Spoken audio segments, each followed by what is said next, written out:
welcome everyone to the Meaford Ed St. Vincent Community Center. OSL Lacrosse back here on Rogers TV. The Collingwood Cruise for the first time. Grace your screens as they take on the Owen Sound North Stars as we quickly go to the national anthem.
And here we go.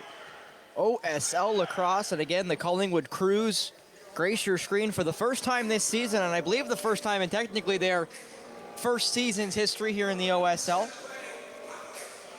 As it looks like their backup goalkeeper, Quentin Greenfield, will get a chance to start in the pipes for him. Only his third game of the season. I will mention Collingwood's already played Owen Sound twice, losing both contests. Spencer Byers, and alongside me, of course, the great Steve McCarthy gracing us back. Happy to have him back after some car troubles last weekend, kept him away from Junior B plays. Now back for OSL and, of course, MSL Lacrosse tomorrow when the Brampton Excelsiors take on Owen Sound. And I'll say the battle of the 410, Highway 10, but even more so, the battle of names, as again, they were supposed to be Owen Sound until the league said, no, you're not. And obviously, I'm taking a lot of politics out of that particular debacle, Steve, but I don't think I need to get to the nitty-gritty to say that I don't think those two teams like each other.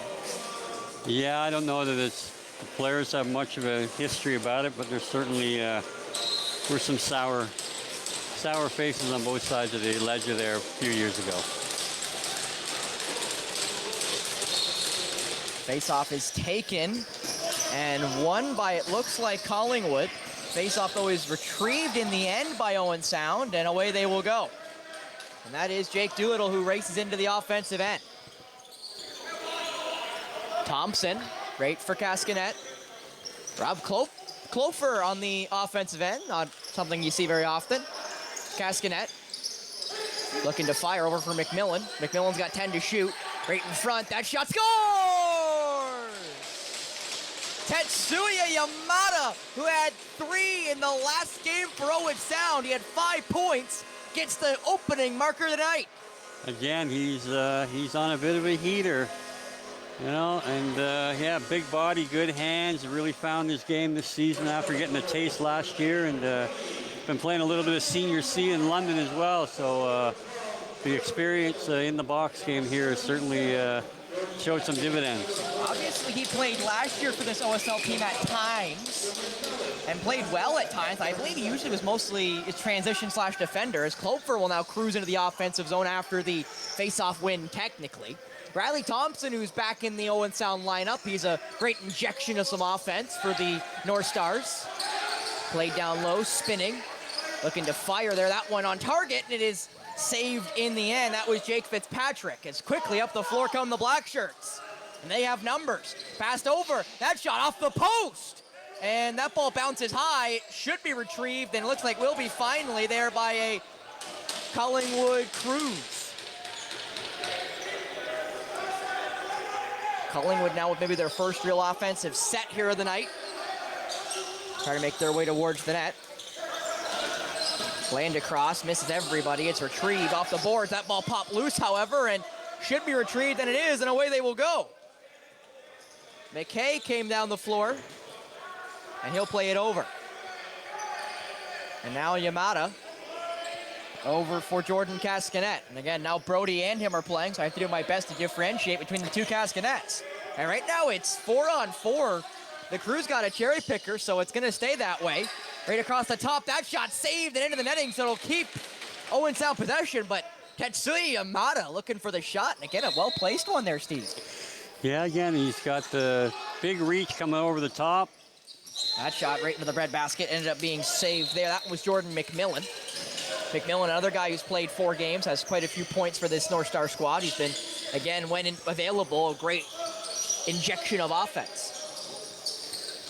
The Crew's now across the top. That was a fake shot in the end. Played over the top again.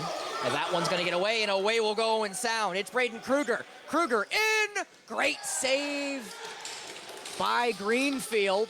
Braden Kruger had a couple of goals just like that in his last year at Junior B just a few seasons ago. He's got a goal in the OSL this season. That ball was reacquired there by Owen Sound behind the net, and they'll get a chance to play it again. Yeah, and that's Owen Stevenson wearing 51. Seems that number 15 went askew tonight, so he's got the same digits. That shot off the helmet, I believe, is Yamada again with an absolute rocket. That ball died off the referee, retrieved by Keegan McElmoyle. So another possession here for Owen Sound as Harris back over for Yamada. Yamada trying to go down the defender. Yamada takes the bump. He'll get forced back. He plays it down now for Jake Fitzpatrick. Fitzpatrick rockets it behind the net. Wide open is Thompson. Thompson, what a pass, wide open! McElmoyle scores! Keegan McElmoyle, roll out the red carpet! Yeah, great little play for Max there by Riley Thompson as he got the pass in behind the net. The defenders all turned to see what he was up to, and McElmoyle cut to through the middle of the slot area and had nobody near him, and made sure put it under the glove, it looks like. So nice looking play. I almost call it a backdoor cut, but it was a front door cut because he went right to the net. But I guess, again, in basketball terms, Steve, if your defender's not looking, as that ball goes away and Riley Thompson picks it up, and Riley Thompson's got gas. He's got Clover with him. Clover's going to pick for him. Thompson will stop up. What a move. And he'll now, shifty Riley Thompson will now find his own way around as he gives it off there to Jordan McMillan. But as I was saying there, Steve, when you have a guy like that who kind of gets to walk the red carpet right down the front line, if your defender's not looking, go. And that's a basketball rule. If your defender's not looking, you go. Over and back against Owen Sound will give the Crews the ball.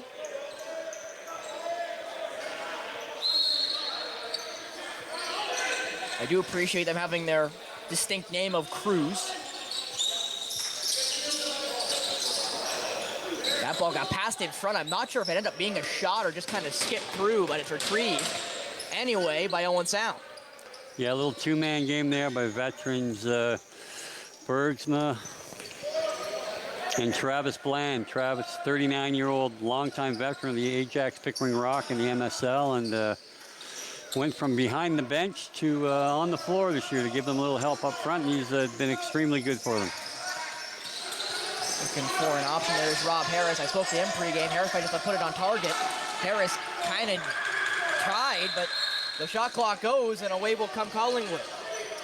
As Baker comes up the floor, that ball almost got handled over its target. Played down into the basically elbow spot there. Retrieved. That should be an over and back, and it will be an in-and-out call, and it is an in-and-out call, so Collingwood will keep it. Smart play there by the Crews.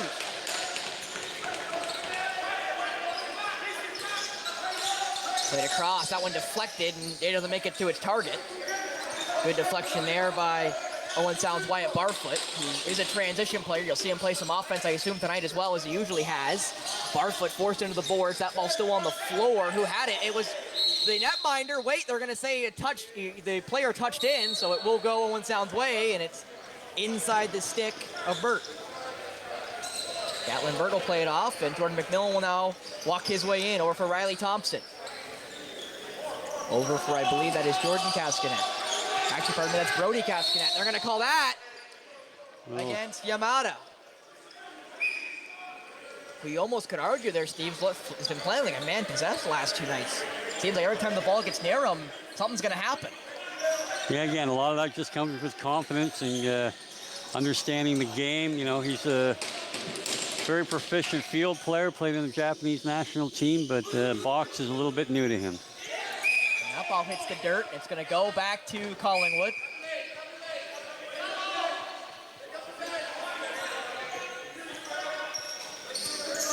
Looking for a pass, they get it there. Chance for the Crews to go. Nice late stick, and that one I believe was saved, and it was. As now Cloper will go out to defend.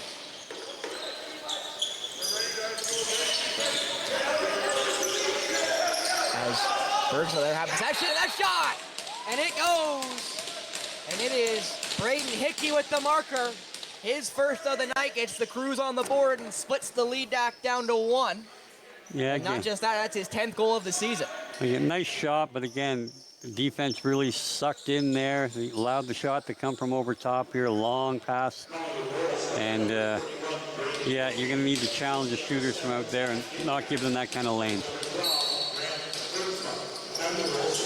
That face-off goes right into the stick of Wyatt Barfoot. Barfoot across, Riley Thompson! Great save there by Greenfield. That ball lands in the, basically, right in front of the net, right in the slot area, as Thompson's able to retrieve it off the bounce. Passes over for Barfoot, and Barfoot will wait. Again, proficient transition player is the captain. He'll play it back now. Chance here for Owen Sound to work. Jordan Cascanet. Nice move, Cascanet. That one right into the net, right into the stick there. That ball lands right in front of the crease. Harris had a chance at it, but scared of getting the in and out call, doesn't end up trying to play it. That ball just gets over center floor here. Lots of white shirts, though, trying to pick at it. As Cascanet may get forced to play some defense, though he'll finally get a chance to go off here. As Doolittle plays a little bit of pressure there at the top of the floor. That ball gets skied high there by Barfoot. That ball is still up in the air. It is retrieved by Barfoot just. He now bounces it. It'll get gone there for Dustin Lance, who will wait for an offensive option. No, he won't. He'll take a little walk towards the net. He'll bounce it now for McMillan, and McMillan will happily walk into open floor. McMillan takes a bump. Over now for Yamada. Yamada, that shot again saved by Greenfield. Greenfield looking for the long ball. That ball is sent, and will it get there? It does, but Yamada's right there, step for step. Pass across, wide open, Cloper there, and another good save by the Owen Sound netminder, sends it into the netting.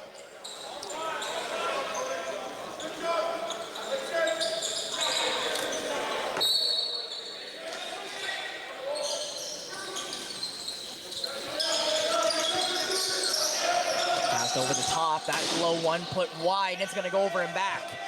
And it's going to go all the way down to the corner, so a deep possession chance here for Owen Sound.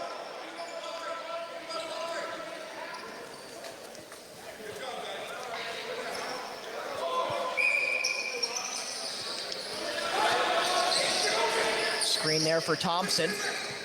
Over now for Brody Cascanet. Cascanet will fire that one wayward. Retrieved, I thought. No, it goes right by Thompson. And Thompson will now go off for the change as that ball will roll all the way into the Owen Sound end.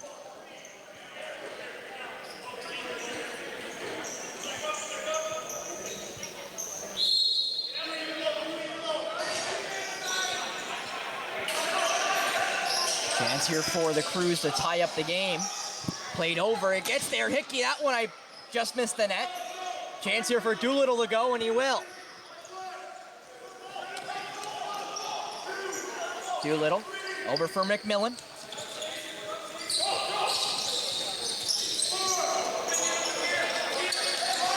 Trying to get away, there is Yamada. 15 left to work here for Owen Sound. Brody Cascanet now.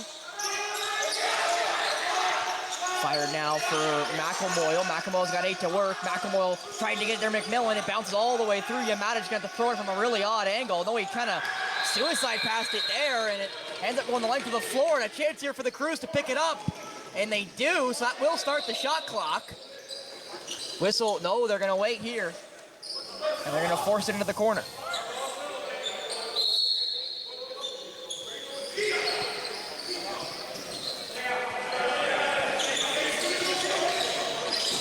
The Crews finally get their 5th guy out there, trying to make some moves there on the black shirts. That shot from a mile away, saved there by the netminder. That one was by Bland.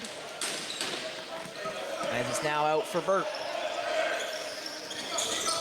Gatlin Burt over now for Cloper, who's going to get met quickly from a guy off the bench, and he'll lose it. But that ball's still actually on the deck, picked back up by Burt. Surprised no shot clock reset, but obviously the Crews never had possession. As that ball's fired up there for Jordan Cascanet, now for Riley Thompson. Thompson, nice move, Thompson! Great save there. The Crews really trying to swim in transition. Just haven't been able to really get anything going that way.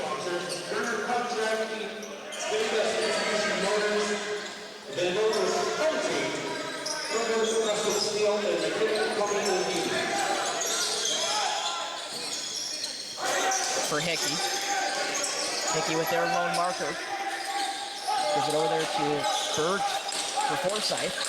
Forsyth got caught up and just couldn't get around Owen Sound, and that will force the ball back the other way. That was Kruger who had him tied up, if you will. Yeah, he did a great job of taking that top side away and kept turning him back and tied him up, and he had nowhere to go. Jake Doodle almost ran himself into some trouble. Finally found his safety net in Brody Cascanet. Whistle goes behind the play, and it will force the ball the other way. Now, wait a second, it's a too many men call, which would automatically mean yeah, that's a penalty. That's a penalty now this year, yeah. I thought that was the call, Steve, when I was kind of trying to count the guys. So the first power play will go the way of Collingwood, as Graham Birchma, the captain, will start with it. Penalty served by number 22, Dustin Lance. The Roosters are now into a Burger contracting penalty kill. Bergsma. Looking back for him. Bergsma will take a little walk.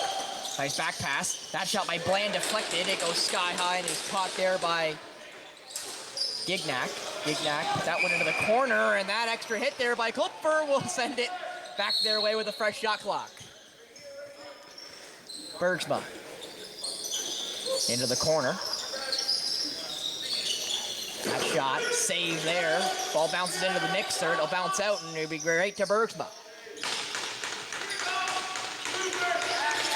Bland, that one saved and kept in the restricted area. Kopfer will catch it. Kopfer's got to go, however, and find a way through. And now he'll go. Burke trying to force him.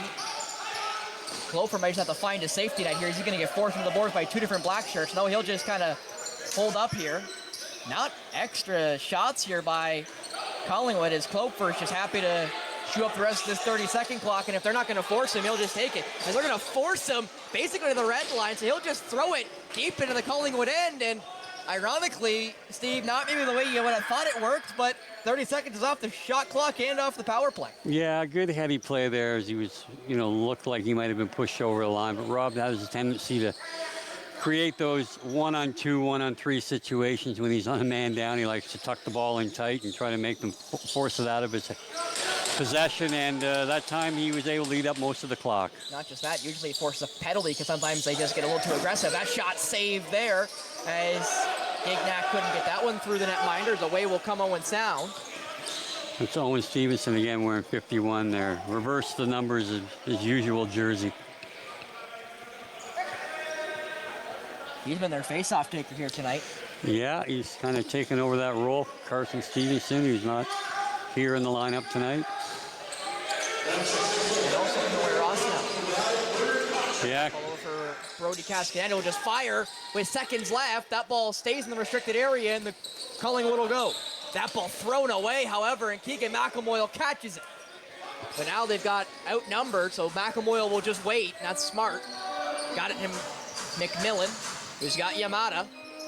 Yamada for Riley Thompson. That shot off the netminder will go sky high and out of play. As that attempt was by Jake Fitzpatrick. Fitzpatrick, who's behind the net, fires it for Yamada. Yamada fakes it. That one for McMillan. It goes actually on target to Greenfield, who will look and give it away there. Marwick will cruise his way in, gives it off to Forsyth. Now over for the captain, Bergsma. Bergsma fires it for the guy coming off the bench. And that's Radburn. That's actually Nick Andrioli's wearing 19 tonight. Radburn, I think, is injured and not available. So they picked up Nick, who's got experience with the Ennismore James gang and the Brooklyn Merchants and the Oshawa Outlaws of the Arena Lacrosse League. Owen Sound now has back possession. It's Harris. Looking to play closer.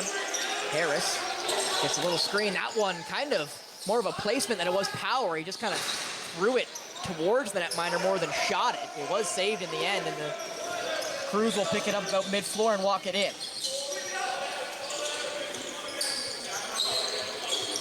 These two teams have already played against one another twice. Owen Sound winning both matchups, yet both matchups being rather low scoring.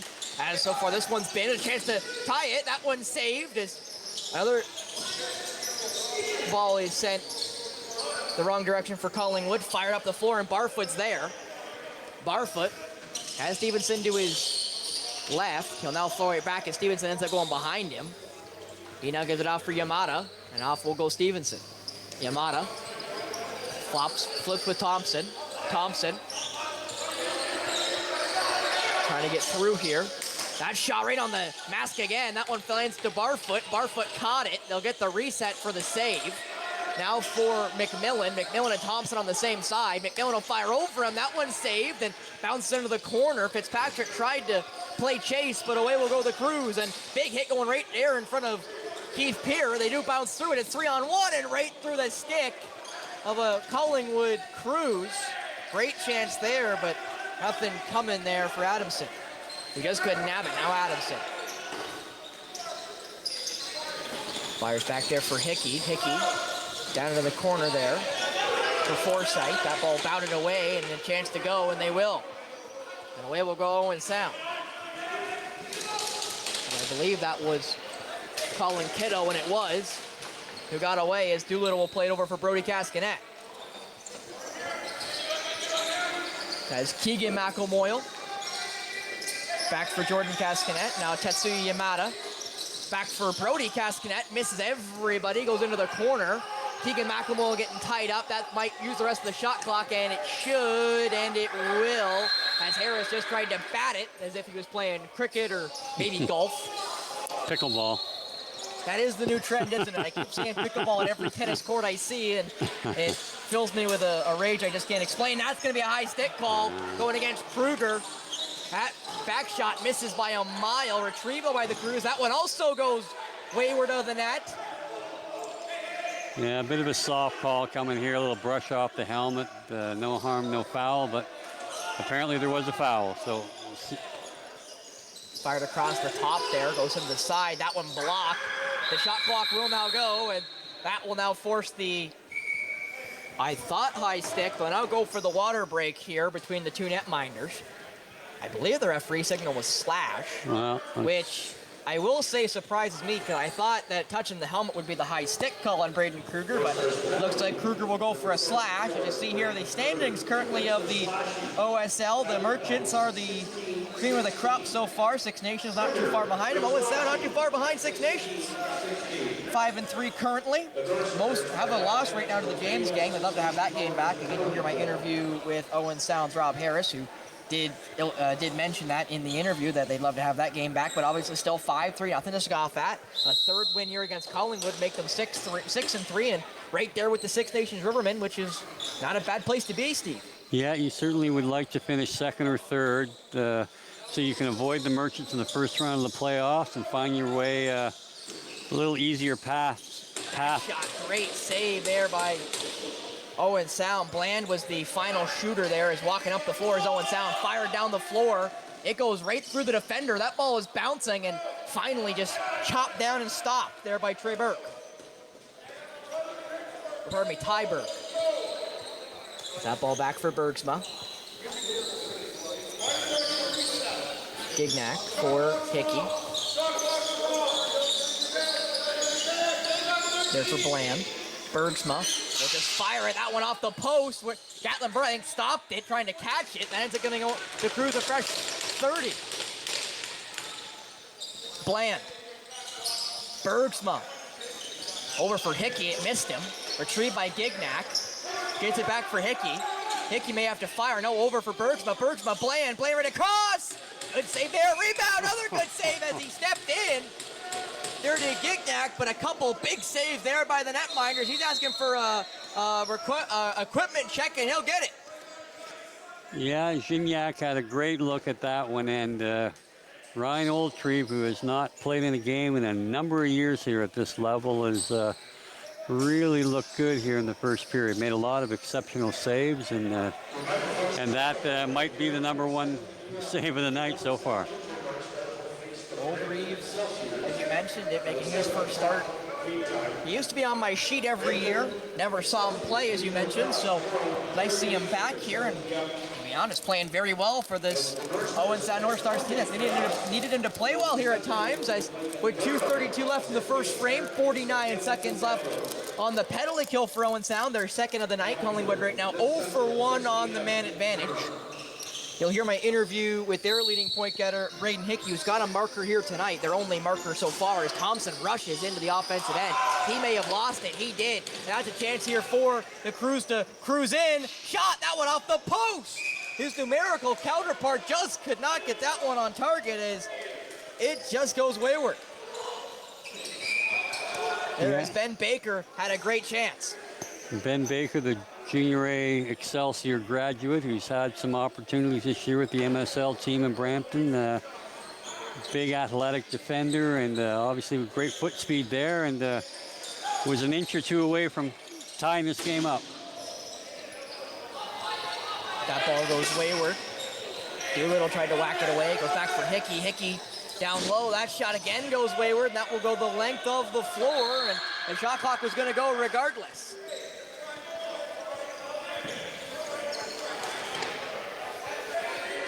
Well, it's pretty certain this will be 0 for 2 on the PP here with 6 seconds left. 6 seconds left. I don't think... As Cascanet will try to just wait it out here, and that is Jordan. Jordan will now run really close to that red line. He'll get it off now for Yamada. Yamada's going to have to watch his feet, but he's a big body, and he don't care. McMillan taking on a much bigger defender. McMillan maybe getting the better of it, but he fires it back for Harris. Harris through some legs, and a great save there by Greenfield, who got it, never saw it. As he runs into that big defender again of Aiden Saint. A good shot there by Ethan Thompson. That ball getting batted for. He hits the deck. Thompson picked it up for the second, and now he'll go. Thompson for Barfoot. Barfoot caught it, and he'll now wait under a minute to go here in the first frame. Barfoot gets it for McAboyle. Great save there by Greenfield. Yeah, he reached around, and had he brought it short side, the goalie really bid on that initial fake, but he tried to go back far side, and Greenfield made a nice save on it. Maybe 2 possessions left here if the Crews are smart.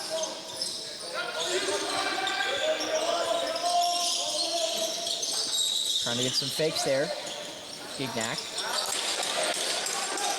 Gonna fire that one, saved. And again, they had initial great containment there on Gignac coming over the top, but he bounced back and was able to get some space there and got a good scoring opportunity. So again, Ryan Oldtree came up big. Klopfer gets it into the offensive zone. The timeout taken by Owen Sound. You get 2 a game. They use their first one here with 18.3 left in the first frame. A chance to get their lead back to 2 as hopefully the period would expire. I don't know if they'll pull Old Reeve and go 6-on-5 or if they just keep it 5-on-5, but you see there the litany of offensive options, both Cascanets, Yamada, McMillan, and Thompson, who are roughly the same size, but both dangerous shooters and both dangerous offensive players. And again, I think we spoke earlier in the year about Riley Thompson, his collegiate career, and he hadn't played for Owen Sound in some time. He's back on the floor for him, and again, he's a big, potent offensive shooter. Yeah, I mean, he is just... And big figuratively. Yeah, well, yeah, he's big for a jockey, small for a lacrosse player, but Riley is just exceptional athletic ability, and he's like chasing a squirrel out there. I mean, he can go left, right, up and down, and, you know. You saw it earlier, Steve. He almost slipped and still almost beat the defender just because of how shifty he is. He could go between your legs in a phone booth. I mean, he is very elusive and again, a real heady player, and got a deceptive, heavy shot, and, you know, he is sorely missed when he's not able to be in the lineup on a regular basis. And so is Jordan McMillan, who's played the heavy game tonight, as you mentioned, with Riley Thompson. He's taken a couple of big shots right in front of the net and battled through as Cascanet Over to, I believe that's Brody Castanet. Brody got 5 to work here. Down for Jordan. Jordan just got it to McMillan. McMillan's going to fire, and that one is saved by Greenfield. I'm not sure Owen Sound got the look they wanted, but regardless, 2-1 after 20 in favor of Owen Sound here. Yeah, a little confused on why they didn't go 6-on-5 when you're going to use your timeout like that, when you have possession less than 30 to go. But whatever they were planning, the Crews did a good job of stymieing their efforts.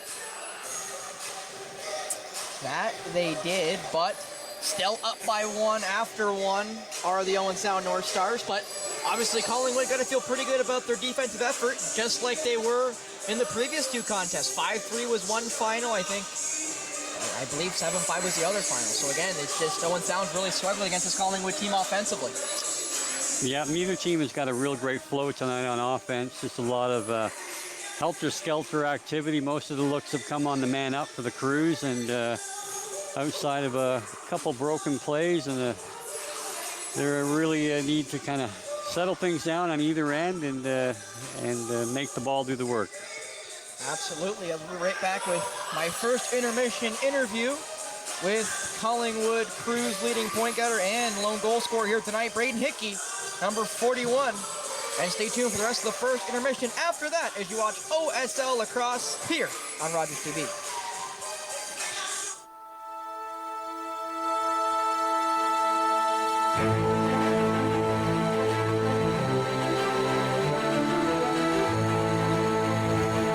You're watching an interesting local show on Rogers TV and you want to know more. That's when you head to RogersTV.com. Our website provides more information about our programs, our hosts, our schedule, and about how you too can get involved with Rogers TV. Visit us online at RogersTV.com. I'm Wendell Clark with a word about winning. We all know it takes a team effort in any sport and with any challenge.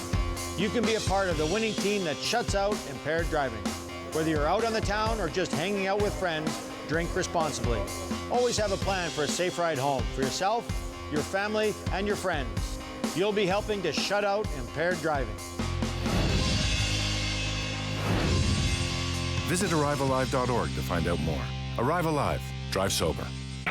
We invite you to play What's My Line? Welcome, Mrs. Baker. Those folks over there need to guess your extraordinary occupation. Are you an entertainer, Mrs. Baker? Yes. Do people come to watch you perform? Yes. Do you travel for work? Yes, I do. Do you ever wear a special type of costume? Yes. Is your job physical? Yes, indeed. Are you a member of a team? Yes. Are you a professional baseball player? Yes, I am. Created during the Second World War, the All-American Girls Professional Baseball League included 68 Canadians. One of its brightest stars was my mother, Saskatchewan's Mary Bonnie Baker, a pioneer for women in sports. Hi, I'm David Shearman, host of Politically Speaking on Rogers TV. Join me this fall for more interviews with our local, provincial, and federal politicians. Politically Speaking on Rogers TV.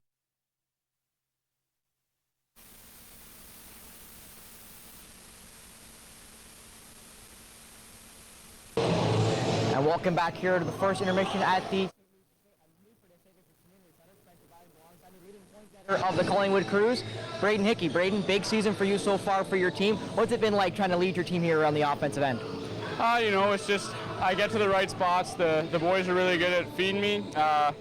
You know, it's a team effort on offense, so everything that's come this way has been from our offense just starting to gel a little bit better these last few games. So, yeah, you know, it's always good to put some points on the board, but it'd be nice to have some wins in the win column right now. Well, you got one just a couple weeks ago against Ennismore. You played a lot of close games, including against this Owen Sound team. I guess, what do you feel like you guys have to do to be able to kind of turn some of those results from near win or near just losses to just wins?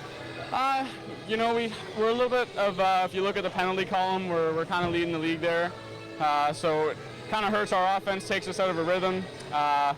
Hard to stay on the floor when you're short man. So I think it's one of those things where if we stay to the box and get get our offense rolling. You know, we're right there. Like you said, we've had a couple close ones. So, you know, that's what we're looking to do tonight is play a clean game and hopefully come out with a win here against Owen Sound. Well, Braden, again, you played 120 minutes already against the Owen Sound team. What experience do you feel like your guys need to take from those two games to bring into tonight's game?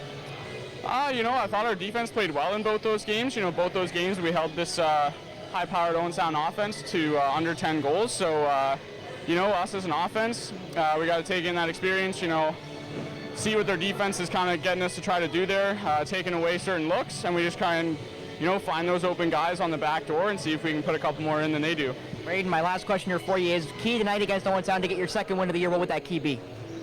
I think it just comes down to that face-off, you know. I think if we can get a couple extra possessions off the draw, we'll be rolling tonight. All right, thank you so much, Braden Hickey of the Collingwood Crews. Good luck tonight. Thank you, appreciate it. And we're right back with the rest of OSL Lacrosse here in the first intermission here on Rogers TV.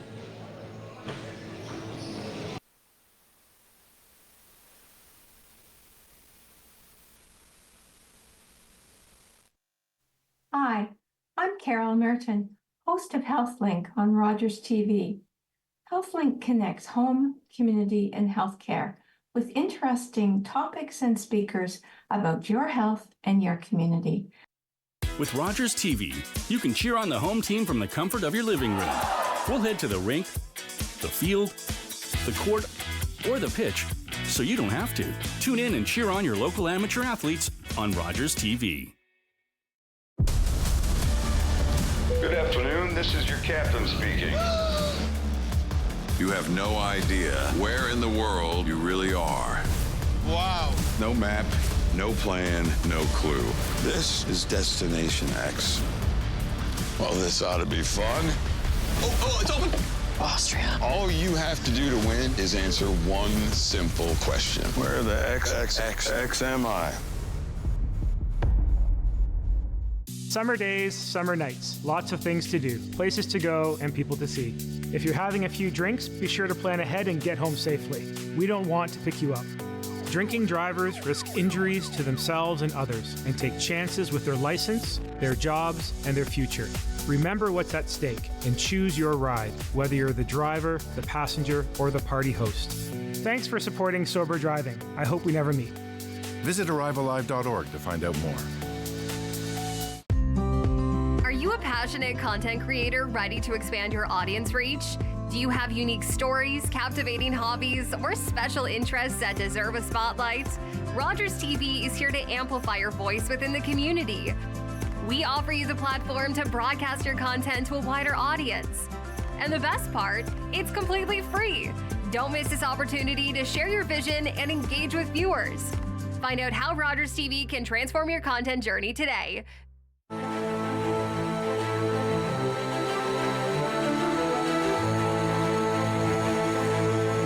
Here to the Meaford and St. Vincent Community Center. Spence Briers, and alongside me, Steve McCarthy. And Steve, 2-1 after one in favor of the Owen Sound North Stars. Obviously some pretty good pieces of offense at times, but sporadic, if you will. Yeah, again, neither team has really had a great flow to their offense. Not a lot of set plays came together on either end of the floor. So, you know, I'm sure coaching staff on both sides will like to see a little bit more commitment to what they might be trying to game plan. Well, Steve, you also have to give some mention there to Oldreeve as well as Quentin Greenfield, who have done really well in the net for both teams. Yeah, both goalies have been sharp. Yeah, I mean, Quentin let that first shot of the game in. You know, a bit of a bomb from Tetsu. But other than that, yeah, they both settled in and played well. That they have. We'll be back for the second period to see if that continues. 2-1 after one. We'll be back for the second period between Owen Sound and Collingwood Crews here on OSL Lacrosse on Rogers TV.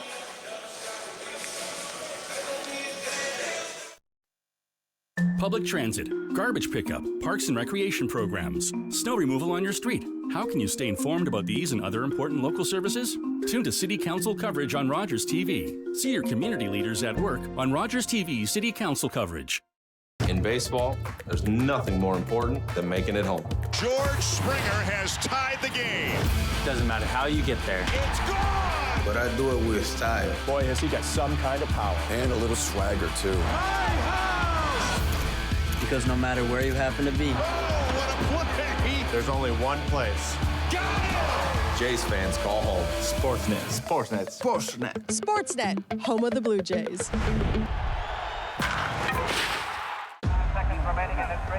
Sports is life. It's clear cut.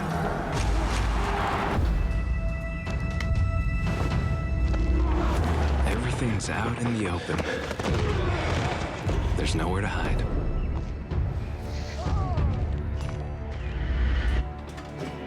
I had to prove myself more than anyone else. You must be so proud of your son. He's gonna go pro. The sky's the limit.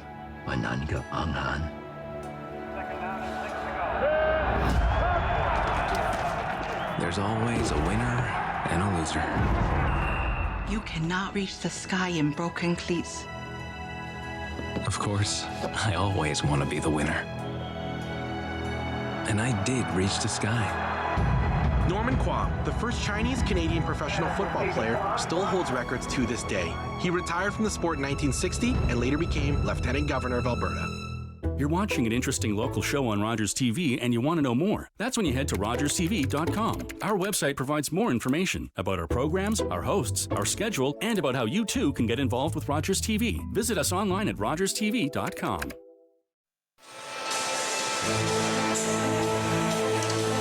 Welcome back here. OSL Lacrosse on Rogers TV. About to continue. Second frame. About to be underway between Owen Sound and Collingwood. 2-1 Owen Sound. Face-off won by Collingwood. Foot lost their footing though right off the draw and picked up by Barfoot. Barfoot back for Klopfer, who skies it, and right through the stick there is Stevenson. The other couple guys hit the deck. That ball caught by Greenfield. It will play it forward and a chance for Collingwood to go.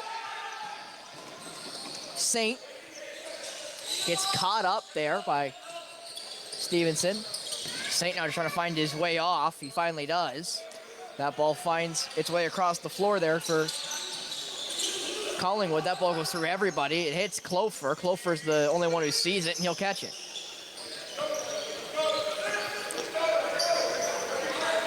And now Doolittle has McKay in front of him. He'll give it to McKay. Owen McKay. And there's going to be the illegal screen against Cascanet. And away will go the Crews the other way as McKay's got to retreat. Hickey. Right across for Bergsma. Bounces it for Hickey. Hickey will walk into that one and it's saved. Again, they're going to want to cut that topside shot off coming from Hickey. He's small in stature, but he does have a good shot. We saw earlier tonight with a goal from the outside, and that's just an easy defendable play, but you can't sag back in that far on the D side. Jordan Gasconet for Tetsuya Yamada. Yamada had a free walk. He'll fire as he falls backwards. It's a save, but Yamada may be the first one there, and he is. So, actually, Gasconet now has to go retrieve it. He does, and Gasconet will fire it back, and it's caught by Kruger. Kruger gets it back to Gasconet, and he'll go straight back off. Gasconet, that's Brody. Over now for Jordan Gasconet. Now for Jordan McMillan right through his stick. And McElmoyle got caught looking, and away will go the Crews on a break. That shot, not sure never made it on target. It's going to bounce all the way down as Klopfer, I'm not sure touched it. He didn't, so an over and back call is the whistle. So Owen Sound will retrieve it there deep in the zone. Over Klopfer, in! Great save. Greenfield again being athletic there. Quickly up the floor again come the Crews. End-to-end stuff here in the last 30 seconds. And the Crews tie it. 2-2 there as the back and forth stuff bites Owen Sound as Harrison Brooks gets the marker. Yeah, again, transition going up and down the floor again, but you've got a couple of offensive players from Owen Sound rather than retreating and playing a little D, not looking at who was on the floor, bailed out to the bench, and there was nobody up the floor to cover Brooks, and he made no mistake going 5-hole on Oldreeve there. So it's a tough one to give up after a big save off of Klopfer in transition, but you got to be more aware of your defensive responsibilities when you're on the floor as an offensive player. Owen Sound quickly down the other way. McKay, I believe, was the shooter there, and it was saved by Greenfield.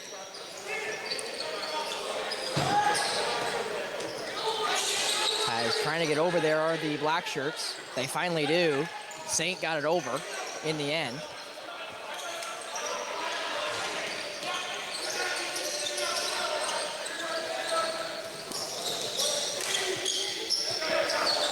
That ball played around. They got 5 left to shoot here. Played behind the net. May just need to fire from that angle just about. They were trying to, but never got away there. Was Collingwood. Gignac really made a nice move to get to the inside position on Barfoot there, but ran out of clock and ran out of space, but good effort. Gignac has been very good for Collingwood, especially on the offensive end. As Cascanet for Tetsuya Yamada. 10 seconds left to shoot here. Yamada gets the screen, back pass, got it there. That shot rocketed over the net. Cascanet gonna have to fire from a mile away. It's Jordan, that's a good save, and it comes hot out. It's gonna go right into the sticks of the Crews, though. They'll come down the floor, a chance for 2-on-1. That ball just misses Bergsma there. Owen Sound will fire it the other way, and McKay wide open, in, scores! Owen McKay makes it look easy. Nobody near him, and he puts Owen Sound back up by 1. And a heads-up pass by Owen Stevenson there. 3/4 of the length of the floor. McKay goes in and makes no mistake. Comes across the body, goes stick side under the glove, and restores that 1-goal lead.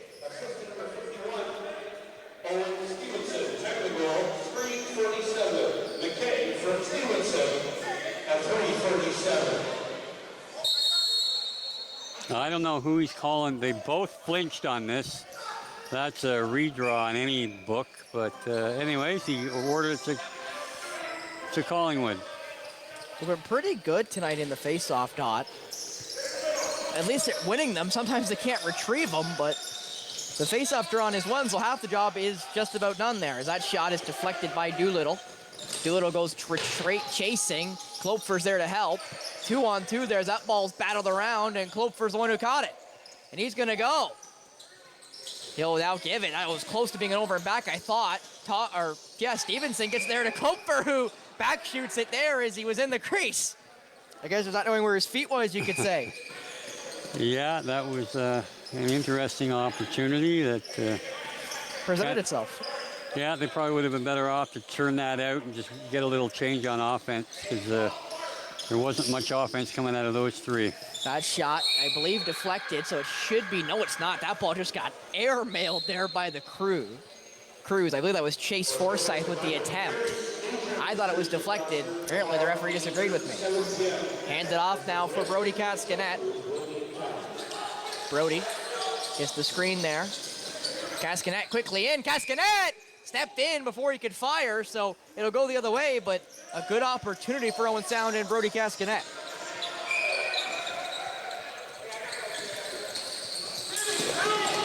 Trying to play some defense there now, Owen Sound.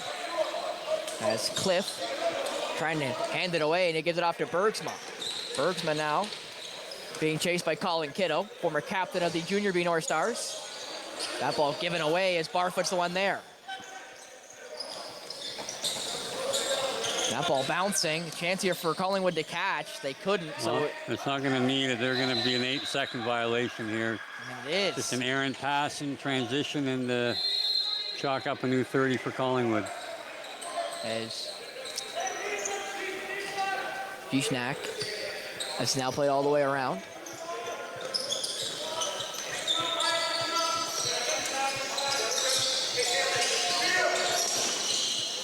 That ball goes under the corner. Off the top, that shot off the post. It's gonna go the length of the floor, however, so the fresh shot clock's gonna matter here as that ball's just kind of patted toward Gignac. Russell's gonna go here and wait, delay of game? Or too many men? We're gonna give Collingwood too many men here, so they're not getting an argument. Obviously, somebody was laid off the floor there as they had, again, a lot of times. That ball was just kind of patted toward Gignac, as this will give Owen Sound their first power play of the night. And looks like going to serve it there will be Chase Forsyth. Thompson. Cascanet. The Cascanets play a little past the parcel there. Jordan, back for Brody. Brody will fire that one. I believe it was deflected, and it goes wide. As that ball takes an awkward carom, as Thompson's going to have to go now. Up the floor come the Crews. That ball passed back towards the red line.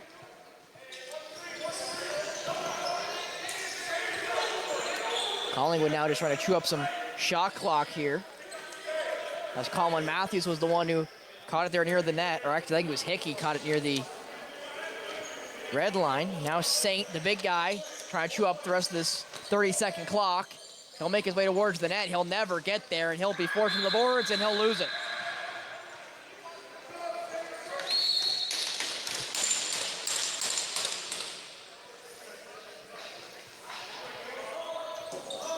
It's Jordan Cascanet now for Riley Thompson. Jordan Cascanet to Brody Cascanet. That Pello again. Little pass the mail. Brody Cascanet now over the top. Down for McMillan. That shot saved by Greenfield. It goes sky high. Patted for Yamada. Yamada! Good save there by Greenfield. That ball goes into the corner. Ball bounces. Yamada should catch it. He finally does. Yes, he does. Fresh 30. For Owen Sound. Yamada. For Jordan Cascanet. Now for Riley Thompson. Cascanet. Yamada. Jordan. That one fired. It goes wide. It's going to go to the length of the floor. That should be an over Mac, and it will be.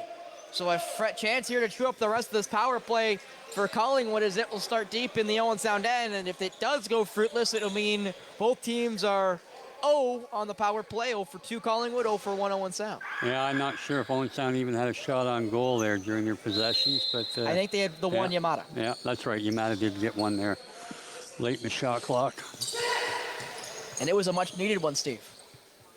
Just to get anything on target. Has a chance here to just chew up the rest of this penalty. It'll be 3-second difference between shot clock and penalty to go 5-on-5 for the Crews. Trying to find an opening here. Pass down. It never got there. And that will just be the rest of the shot clock, you'd think, and it is, as Owen Sound just caught it. And then Cascanet will cruise in. Back to 5-on-5 we go. It will be 0 for 1 in the power play, Owen Sound so far tonight. That's Fitzpatrick. Over. There for McKay. McKay now for Cascanet. Jordan Cascanet towards the net. Never had a real angle. Will now fend his way across the top. Nice spin. Cascanet fires, and good save there as that ball comes loose. It's trapped and picked up there by Rob Harris.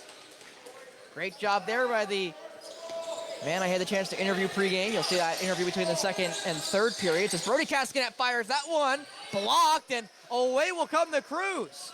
Yeah, I don't think Nick Andrioli has a lot left in the tank here, but as he'll fire it across. What a pass! And a great save there by Oldreeve. Yeah, again, Owen Sound's got to be looking for a guy coming off the bench in that situation. Nice pass by Andrioli, and again, Oldreeve came up big with the save. Oldreeve has been very good here tonight in his first OSL game in what feels like forever. As Brody Cascanet over there for Fitzpatrick. Jake Fitzpatrick will fire over the pick. It goes wayward. Brody Cascanet will fire from a mile away. It'll miss everybody. It's going to skip over and back. Hit the netting as it went over and back. So again, that ball was going out regardless of how you wanted to blow it dead. Ball will start deep in the Owen Sound end here as Bland with it. He'll get the whistle now. Bergsma.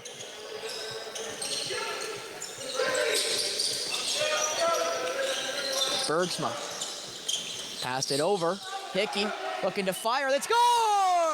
Again, that's the second time Hickey's unloaded from the same area of the floor, and again, the second time Owen Sound defense has been guilty of not getting out, addressing the ball carrier, cutting that top side off, and forcing him back down low. So you're going to give a guy with that kind of shot time and space, you're going to get burned, and here we are, 3-3 now. Second goal of the game for Braden Hickey, his 11th of the season, and again, he's the leading point getter of the Collingwood Crews for a reason, and he's showing it here tonight with the 2 of the 3 markers. Face-off won by the Crews. That ball deflected before it ever got passed down, and Klopfer caught it.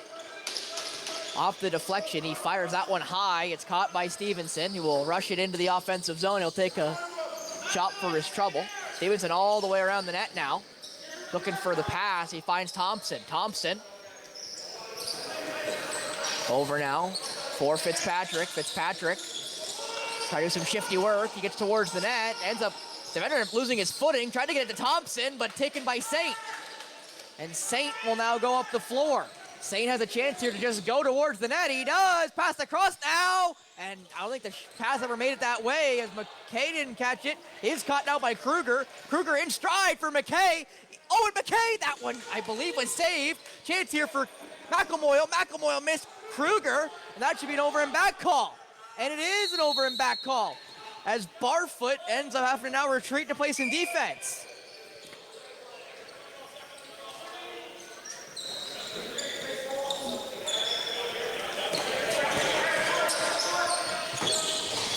Andrioli look to fire, he pays it over now. Bland now. That ball back for Bland. He's draped right now by Doolittle. Bland will fire that one and he'll miss.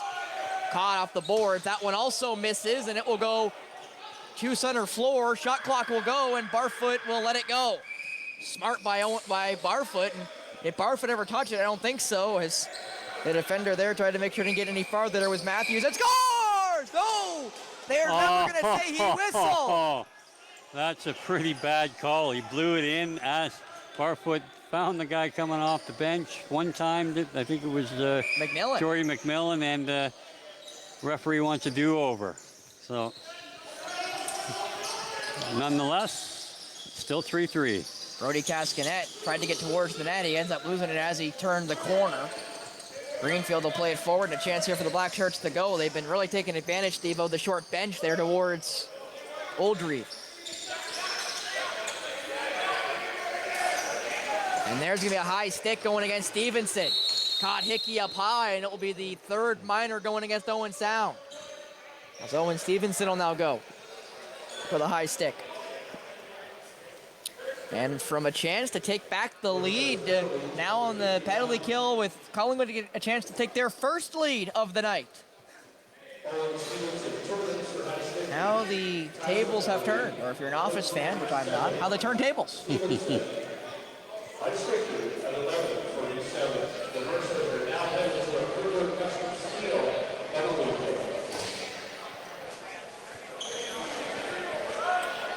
As Oldreeve and Quentin Greenfield will take their well-earned water breaks here in a very hot Grey Bruce area, Steve. It's been hot all week, and it's going to get hotter over the weekend as you have an MSL game tomorrow. We have an MSL game tomorrow here in Meaford. As you see the leading point getters, almost all Brooklyn next to Thunder Hill there for Six Nations, who's also played for the Chiefs there in the MSL. And you see there, of the top 6, 5 of them are playing for Brooklyn. So again, showing why the Merchants right now are the leading team in the standings at 9-1, and they've been scoring like it. They were good last year, might I add. That pass across, nice one-shot, one-timer, again saved by Oldreeve. Need to be good there as Bergsma. Over now. Bergsma fires across. Nice save there. That ball gets batted down and it's going to get stuck in the restricted area and Barfoot will go.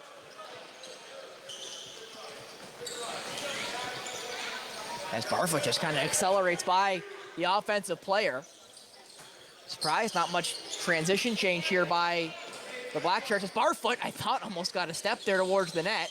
He'll just get himself stuck behind the net and I guess just chew up the rest of the time here. As Cascanet's out there, Doolittle's out there. Cloakford's just talking to his netminder. Barfoot on target. No, it ends up going wide, and that should be over and back, and it will be. So a chance here for Collingwood to start with it. Bergsma will walk it. Him and Gijnak play a little past the parcel there. Right around the net, it will go. Bland. Bergsma. That shot saved by Oldreeve right into the corner. Burke was there, but picked up by Bland. Goes behind the net. Hickey. That was deflected, and Barfoot caught it in the restricted area. He passes it over Doolittle. Doolittle catches it on the second bounce. He's got McKay there. McKay's got a wide open pass. Never got it there to Cascanet, but it was deflected by the defender on target. and a good reactionary save there by Greenfield keeps it level. Yeah, Baker did a great job knocking that pass down, and then got on his horse and got it over the center line in transition there. Set this power play up for one more shot. That one deflected or blocked in front by Graydon Kruger. Penalty is now over as quickly back into the play comes Stevenson. Put a pass across, jumping, and a good save there by Oldry.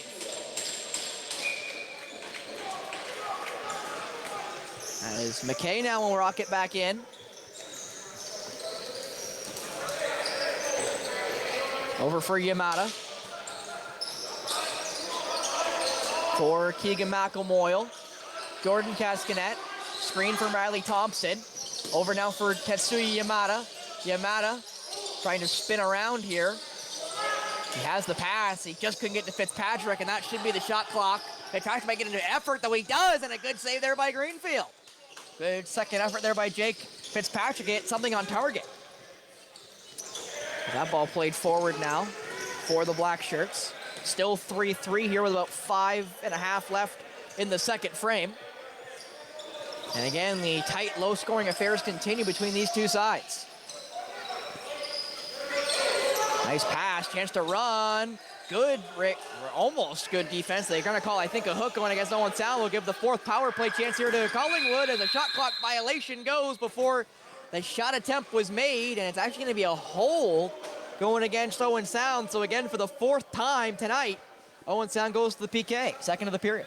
Yeah, Travis Bland, with his veteran savvy, got underneath, and Ethan Thompson, and it came over top of his stick, but got his little bit of his arm, I guess, on top of the shaft, and going to get called for the hold here. And again, Owen Sound is playing with a little bit of fire here. When they don't have much offense going themselves, they continue to give up power play opportunities.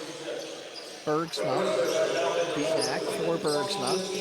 Bergsma, I thought, faked it. He almost faked himself out there. It's back for Bergsma. Faked it over now. Bland back for Bergsma. Over. Gishnak, nice fake. He'll shoot that one. Deflected, I believe, by Barfoot. Doolittle caught it. He thought he had a runner. He actually thought better, and I'll vote for Clofer. Clofer now will walk it in, and again, he may just do what he did last time and say, come get it.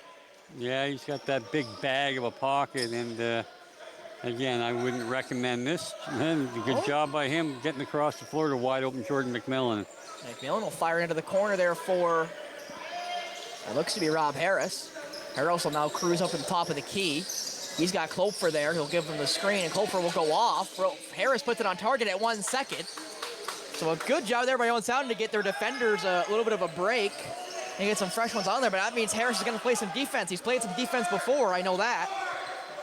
Yeah, he's a pretty handy guy to have here. He's been playing a little bit of O earlier in the season as they've gotten guys back. He's settled back in as a transition role, and good athlete, good stick skills, and he's been a real good find for Owen Sound. That he has been. Again, you'll see his interview in between the second and third periods as Gishnak put that one on target, I thought. Yeah, he did, and the Crews wanted to call. I'm not sure if it was a holding of the stick or what, but trying to get through a check there is Rob Harris. Harris now held up as he'll get forced towards the red line. It's now 3-on-1. Harris tried to just dump it. It got whacked out of his stick. I'm not sure what the whistle is here, and now they're going to say Crews ball, and they're going to hold them up. 3-on-2 now. Chance here for the Crews, make that 2-on-2 as everybody's discombobulated here. Gonna get the fifth guy out there. Now for the Crews, not sure what that was, but now the penalty will expire as that shot put on target and saved again by Oldreeve. Yep, by Bergsma. Quickly up the floor though for the new guy off the penalty. Thompson in! I'm not sure if that would ever hit the goalie as it goes wayward into the Crews bench, and it will say it was pounded into the pavement and then into the boards, and away it went. Yeah, golden opportunity there coming out of the box, finding yourself on a breakaway, and tried to go across the body upstairs and missed the net, and it bounded out over the bench area. Gishnak for Bergsma. Bland gets towards the net. Bland, that one on Oldreeve. Good save. Rebound. Gishnak, the other good save. Oldreeve, and they're going to say a step in. We'll give Owen Sound back the ball as Barfoot and Bland get caught up here. As Barfoot's just walking through Bland here, and the referee will step in to separate them. As Owen Sound will get the ball back here with 2:38 left in the second period. I think Wyatt there just took an exception, thought maybe Blander took a shot late. McKay now right on target. A good save by Greenfield. He's been very good at ball retention off shots. Not a lot of rebounds here for Owen Sound deep in the Collingwood end. And a chance here for the Crews in. Great save, Oldreeve. And now picked up in the corner, and away will go Stevenson. I'll make sure I say not spelled the same as Carson Stevenson. I think you're going to want to get a little bit of an offensive set here. And again, some more, I guess, holding of the stick, you could say, but no referee saw it or called it. Well, it was right in front of them, so I don't know how they missed it, but play on. McMillan, right in front. Thompson! Did he step in? Apparently not. Wait, now the whistle's going to go. Who's getting called? He pointed at somebody. It looks like it'll be a black shirt, and Owen Sound will go to their second power play of the game with exactly 1:50 left in the period. So if they're not able to capitalize, they will have a face-off with 5-on-4. As away for the minor will go Ashkew. As Ashkew will go for cross-check, it sounds like. Illegal cross-check as Thompson will start with it here for Owen Sound. They can really use their first power play marker of the night on their second one of the day. Thompson. Brody Cascanet. Thompson fires that one. Got hit as he shot it. Ended up going to Cascanet. Cascanet misses McMillan. That ball bounces. McMillan never got it. And it's picked up by Saint, who fires it forward, and now the Crews will go.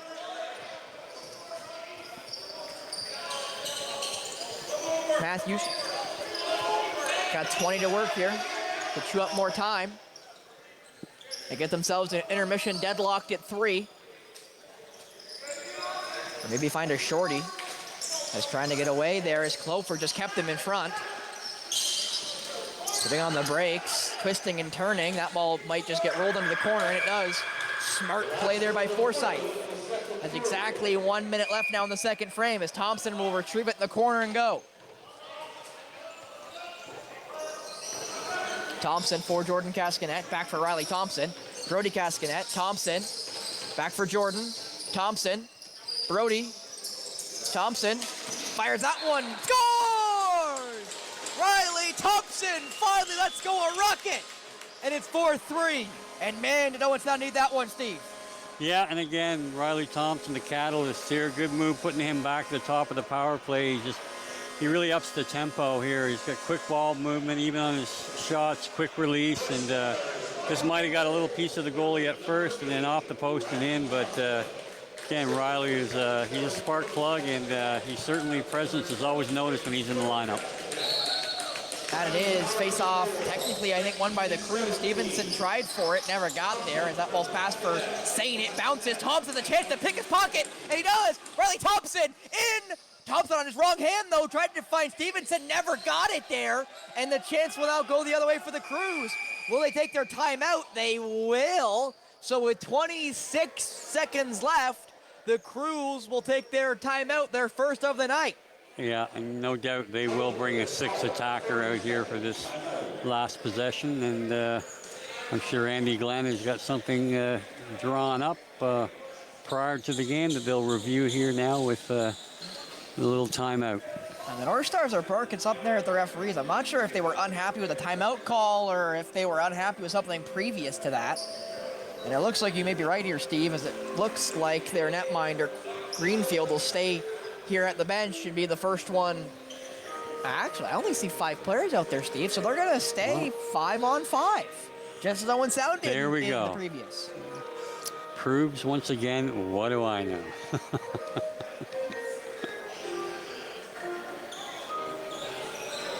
I guess just with the way the ball's been bouncing tonight, Steve, these two teams are worried about giving away that rush chance if a shot goes wayward or is blocked or deflected, and no one wants to give up, obviously, that empty net goal to make this game a little bit more separated. Well, again, but if you're not going to start that possession till about 8 seconds to go, there's very little time to retrieve a ball and launch it to the length of the floor. So it's just about clock management, and but again, maybe neither team has a real lot of confidence in their offensive abilities, thus the 4-3 score at this point.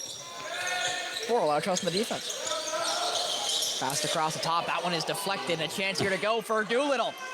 5 seconds left to shoot. Doolittle's just got the fire, and he does. And a good save there by Greenfield. And that period will expire. And it's almost kind of crazy that what I thought rang true, a play that they tried to run with about 12 seconds, a little earlier than I say you expected, but maybe than normal. And it almost gave Doolittle a chance to get the break chance and score. But Greenfield stands tall again, and 4-3. So it was 2-1 after one. It's 4-3 after two, and these two teams stay separated by only one as some more jawing as Barfoot got caught up with somebody. I'm not sure who.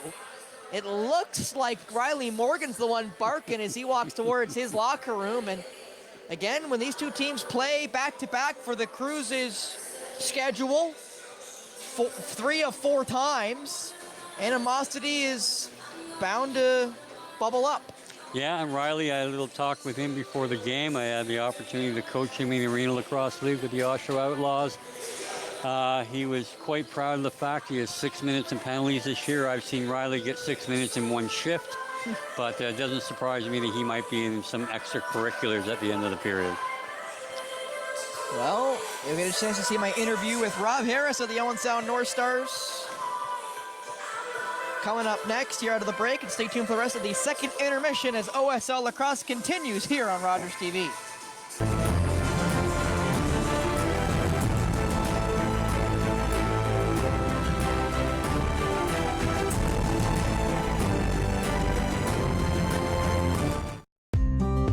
Are you a passionate content creator ready to expand your audience reach? Do you have unique stories, captivating hobbies, or special interests that deserve a spotlight? Rogers TV is here to amplify your voice within the community. We offer you the platform to broadcast your content to a wider audience. And the best part, it's completely free. Don't miss this opportunity to share your vision and engage with viewers.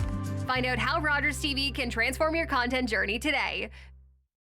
We ain't gonna kill every last one of you. I've been all over this world. Told all the things that I've seen, I ain't ever seen no magic. Till now.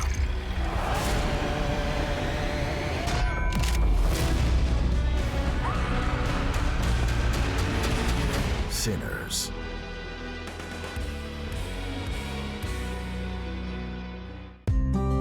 Are you a passionate content creator ready to expand your audience reach?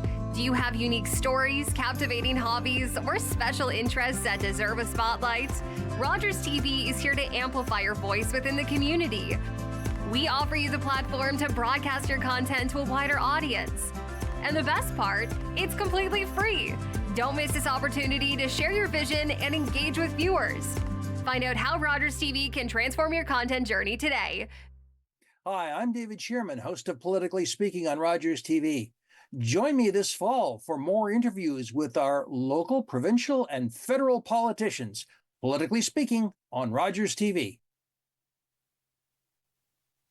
Hi, I'm Carol Merton, host of HealthLink on Rogers TV.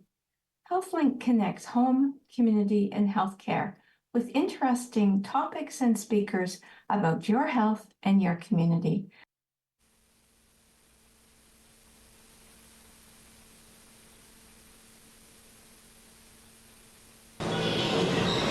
I welcome everyone back here to the Meaford and St. Vincent Community Center, second intermission. Spencer Byers, and alongside me, Rob Harris of the Owen Sound North Stars. Rob, glad to have you here with us. Had a good season so far to begin your season here in the OSL. 7 games played, I believe 19 points for your season. What's it been like trying to get yourself ready for the OSL season?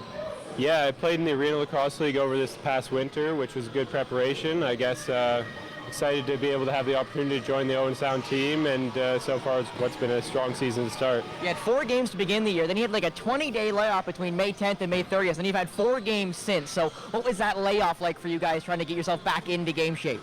Yeah, a little bit tough. Obviously, we had a few games get back into it, and we dropped one against Ennismore there that we'd like to have back. But outside of that, I think we're happy with how things are going and like to keep it rolling. Well, Rob, you have 2 wins already against this Collingwood side. What experience do you feel like you guys need to pull from that one to be able to pull out a big one here tonight?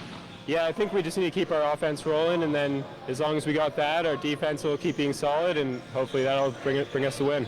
Any other keys you want to mention before I'll say before the game, but as you see this during the intermission against this Collingwood team? Yeah, I think that's sort of it. We'll just keep on pounding here and hope for the 2 points. Great, thank you so much, Rob Harris of the Owen North Stars. Good luck. Great, thank you. Alrighty, and we'll be right back with the rest of our second intermission after this here on Rogers TV.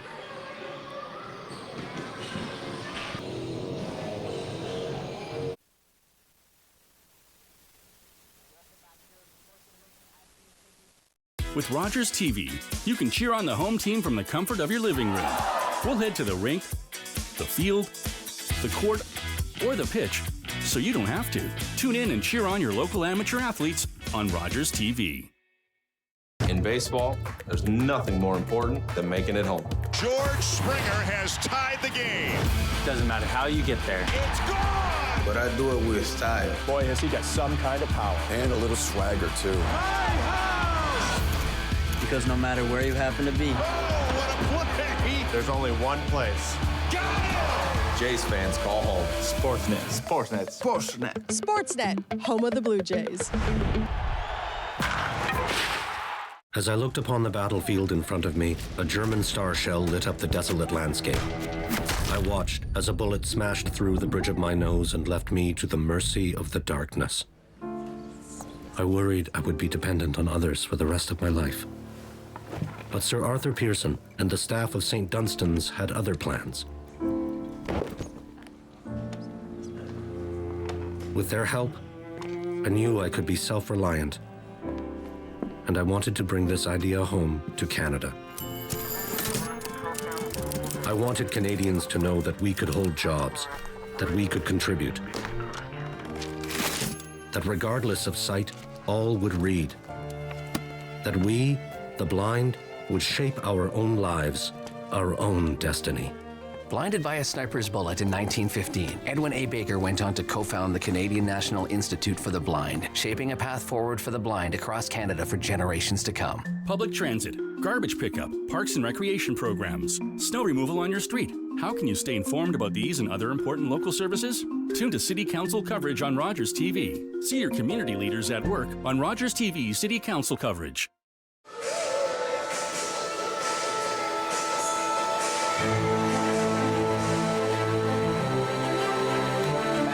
Meaford and St. Vincent Community Center. Spencer Barson alongside me, Steve McCarthy. And Steve, 1-0 was the difference after one. 1 goal is the difference after two. 4-3 now Owen Sound over the Collingwood Crews. And again, offense hard to come by for both sides, but you can either look at that as a glass half full or glass half empty. I'll look at it half full. The defenses and goaltending especially have been spectacular here tonight in Meaford. Yeah, a lot of perimeter play on both sides. Not a lot of good execution with the two-man, pick and roll or any kind of up picks to spring somebody loose. So they've been relying on a lot of individual effort in perimeter play. I mean, Hickey's got 2 from the outside.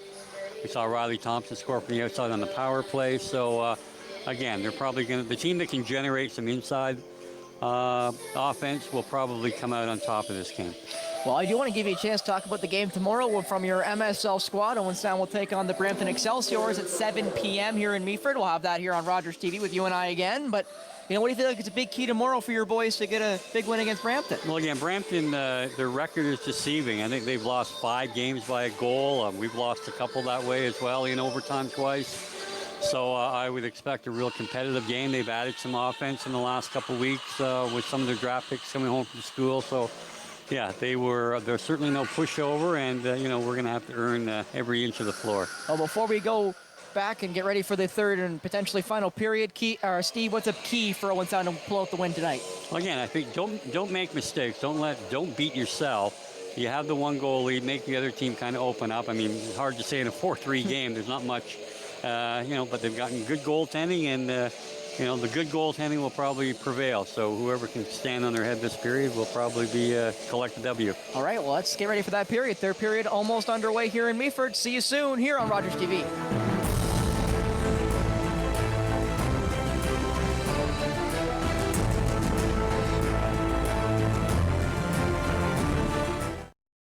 You're watching an interesting local show on Rogers TV and you want to know more. That's when you head to RogersTV.com. Our website provides more information about our programs, our hosts, our schedule, and about how you too can get involved with Rogers TV. Visit us online at RogersTV.com. Hi, I'm David Shearman, host of Politically Speaking on Rogers TV. Join me this fall for more interviews with our local, provincial, and federal politicians. Politically Speaking on Rogers TV.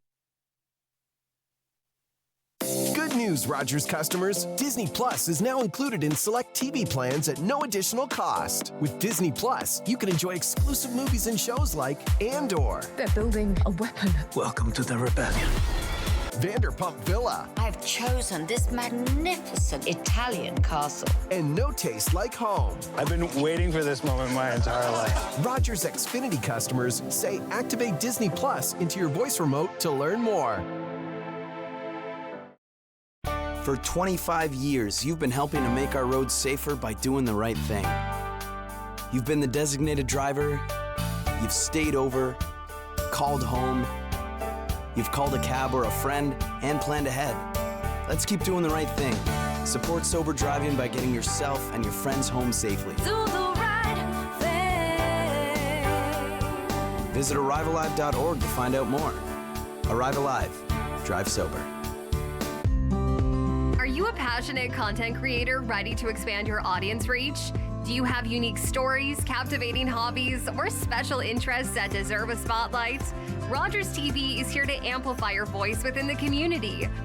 We offer you the platform to broadcast your content to a wider audience. And the best part, it's completely free. Don't miss this opportunity to share your vision and engage with viewers. Find out how Rogers TV can transform your content journey today.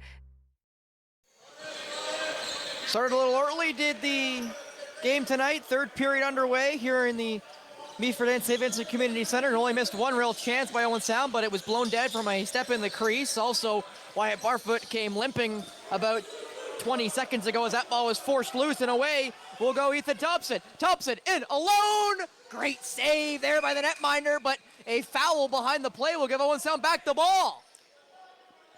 As Thompson got forced into the boards after the shot. Yeah, I'm not quite certain why that's a possession call when someone gets hit from behind into the boards. It doesn't get at least a 2-minute minor for illegal cross-check, but Owen Sound will at least take the ball back. They'll be happy with that. 4-on-4 back in the offensive end as there is a cherry picker. Yeah, it looks like Travis Bland has parked himself down in the offensive zone, and Rob Harris, nice move, but he stepped in. Harris did beat the netminder, but not the referee. Yeah, he again ran out of real estate, coming underneath the check there on top of the crease, but did step in as he released. Matthews will bench it again. Spencer Bison alongside me, the MSL GM, Steve McCarthy. Again, stay tuned tomorrow at 7 p.m. Live on Rogers TV will be the Brampton Excelsiors taking on the Owen Sound North Stars in the best lacrosse during the summer. Is a nice pass, McKay in! Great save, rebound! That one misses the net, and this goes sky high and out of play. Stevenson and I think McKay. McKay with a great chance there. McKay with the first one, and then Stevenson just pounds it into the pavement. That's the third opportunity you've had already in transition here in the last minute, and those are the ones you really want to capitalize on, where you don't rely on your offense to create those goals. Looking for the chance now. Here are the Crews. That ball, I thought, given away, and it finally is retrieved there by Owen Sound as Dustin Lance will go. And look at him go. Dustin Lance look to fire. He has to get it to Stevenson. What a save there by Greenfield. And Stevenson shot as he spun like he was a top. Yeah, great effort by Owen Stevenson there, but again, it was probably an ill-advised pass in a 2-on-3 transition situation. Just pull it out, let your offense go to work with 20 seconds left, but as Bergsma now just trying to find a lane here through Kruger. He bounces it. As trying to get away there is Gijnak. Now Bergsma will catch it. He shot it, it hit. Oldreeve as caught up here is Klopfer and Riley Morgan, who again, Riley Morgan I thought was jawing there. I'm not sure if it was with Klopfer in the end or with Barfoot. And was it both, or are they going to send one? And Klopfer's now still barking here as they're still yelling. And as Klopfer told me when I asked him to make sure I was pronouncing his last name right, the only time he'd say my name was when I go over to the box. And he's not going to the box there, so they are only sending one. And there's Riley upping that penalty minutes from 6 to 8. So, and he's getting a 5, so I'm not exactly sure what the face call is. Face masking, maybe? Which would be a little bit of an exaggeration, but I guess that'd be the call. Now a pass here, Thompson. Thompson, pass over now for Brody Cascanet. That shot saved. I never heard that one, so I'm just gonna check the game sheet here as to see what that minor was ended up being called. As Thompson over now, Cascanet. That's Jordan. Riley Thompson, Brody Cascanet fires that one. Good save for Greenfield. Falls to Jordan Cascanet. He got forced down. That ball got skied, but the ball stays with the Crews. That ball forced around, though, by Jordan McMillan. Saint now trying to get it. Jordan Cascanet now trying to golf it, because that's going to be an 8-second, and it is an 8-second. And it's a 5-minute roughing nature going against Riley Morgan. That's a tough call when there wasn't really much to happen in there, but again, I'm sure Owen Sound will be happy to take it. McMillan gets the quick stick. He gets forced into the boards, and they'll give him back the ball. And again, I think that's just poor big body versus small body. As Riley Thompson will just fire it. It's saved there. Yamada fires it. It's saved there. As that ball was picked up now by the Crews, and they're going to get a chance to go. It's Adamson with possession. He'll play it through the middle. Hits Bergsma, the captain. Bergsma now going to get fended off here by two different white shirts and forced into the corner, trying to swim through. He'll look for another teammate. He'll just kind of shoo it, and it goes over for Bland. Bland now for Hickey. Hickey will try to make a move towards the net, try to shoot with 5 seconds left here. He'll now get forced. He'll go down, and he'll just throw it into the corner, as Aiden Doak was the one who forced him down.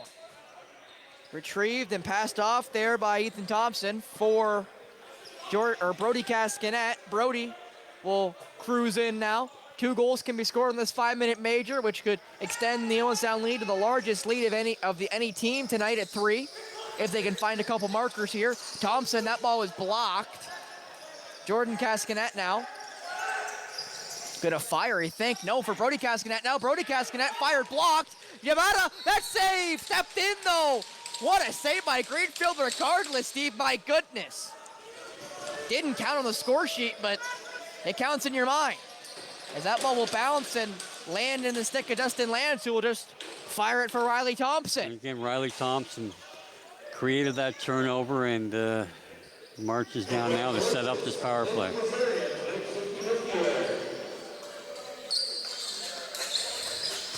Riley Thompson, Jordan Cascanet, Brody Cascanet, back for Riley Thompson. Thompson will fire. That one is, I believe, saved. No, it was not. It missed the net. Caught, though, by Brody Cascanet. Yamada for Brody Cascanet. That one saved, bounced off the boards, picked up, drops in the restricted area, picked up by Thompson just before it hits the line. So a fresh shot clock for Owen Sound here. Great ball retention by the white shirts. As Brody Cascanet for Yamada, for Jordan Cascanet. Yamada. Jordan Cascanet fires that one, saved there by Greenfield, again, who continues to be a bright spot here tonight. But just all perimeter shooting here. Greenfield's done a good job coming out, stepping up, taking that angle away. And if you're not going to be able to go cross crease or get him moving east-west, the power play is going to remain somewhat ineffective. Saint just trying to take the beating here, and he'll now lose it. He'll hit the deck. That ball's under him now. Where is it? And he'll now take a couple whacks for the trouble, just kind of throw for Klopfer. Klopfer never got it. That ball still hit the floor. Finally going to be called and go against the Crews here. And nobody happy with either referee here. They're going to ask for a wipe, I assume. And they're going to ask for the wipe. As again, everybody was hitting the deck there. Nobody could seemingly get some footing here, and basically in front of Olderive as they look for the mop utensil. Does not appear the mop utensil is on the bench. So it just will be a towel. And elbow grease.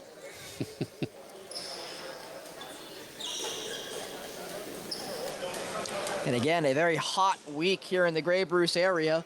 It'll get as high as 29 Celsius, feeling like 41. That's on Sunday when I have to cut grass, so I'm excited for that. I already sweat through my suit. I'm not sure I want to sweat through anything else, which I'm going to have to this weekend. As again, we're back here tomorrow for the MSL game at 7 p.m., and I assume it'll be a hot one again here in Meaford. And this rink is usually very cold for the Knights of Meaford game, so for it to be rather toasty is a very different feeling than I'm used to. Usually I'm used to wearing a full suit and being like normal temperature, and from the waist down being frozen and having to drive home with numb feet. As Jordan Cascanet will cruise in now for Riley Thompson. Jordan Cascanet for Brody Cascanet. Cascanets will play a little bit of a pass there. Now for Jordan. Tries to go for Thompson. He'll get the screen off top of Thompson. Now for Brody. Back for Jordan. Cascanet fires that one. Saved again by Greenfield. Got to get over here in 8, though. Getting forced around, though, by Yamada. That ball's bounced, and Cascanet tried to retrieve it. It goes right through everybody, and Oldreve will catch it. Barfoot for McKay. McKay's going to go. He's got 54 left here on the power play. Owen Sound really had not a lot of grade A opportunities here. No, again, really haven't run a lot of set plays here, and just a lot of catch and pass on the top and looking for a perimeter shot. And that one again by Thompson, blocked. Going to go for the long ball, I thought. He ends up just going about the blue line. Chance to get over now for Matthews. Nice move there. And got caught there. His head down, got met by Kiddo. But that shouldn't... As Andrioli. Still the end of the power play here. It's a... That ball deflected. Oh, they're gonna stay. Was it deflected? Yeah. Yes, it was by Owen Sound. So that'll keep it the Crew's ball. Wait a second. And we're going to see what the call is here. No, it's going to be Owen Sound ball, and the Crews can't believe it. And McKay will now cruise. One more chance here for Owen Sound to get it in the offensive zone before the penalty will expire. It will now expire, so 5-on-5 as McMillan caught it as he went down. Yamada gets the screen there from Fitzpatrick. Yamada lost it. May just need to kind of golf it. He does, and caught there at the red line by Harris, I thought. No, that ball's still on the ground. Harris takes a couple whacks for the trouble. That ball's still on the deck, I think. Who got it? Still kind of bouncing around, and now they're going to give it to the Crews. Maybe shot clock, I'm not sure. And it will be Crews ball here, 8 minutes through the third. Still nothing coming for either side. Bergsma gets forced down again. That time it's Barfoot. Kruger gonna go, Barfoot in front. Kruger will fend off, and smartly wait now for Barfoot as the offensive guys will get themselves on the floor. And again, Kruger's got some speed to burn, but he decided that him and Barfoot, maybe not the most potent guys on offense, will give it off to the Cascanets and Crew. Jordan Cascanet now. Looking for a path, never found one. Now over there for Fitzpatrick. That one right through the netminder. Kloepfer's the one there, but it'll end up rolling towards Riley Thompson.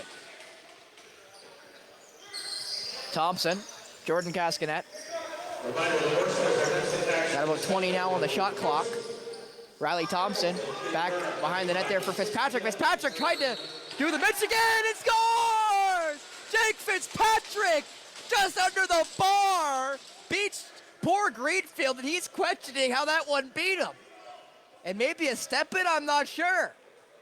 We're gonna get a chance to see it here, Steve, but what a crafty play by Jake Fitzpatrick. Did he step there? That right foot mighty close, Steve, I'm not sure. Yeah, I guess it's always the, every week you get a different description from the referees on what constitutes a crease call and not. And anyways, this Crew determined that that was a good goal, and Owen Sound are the benefactors.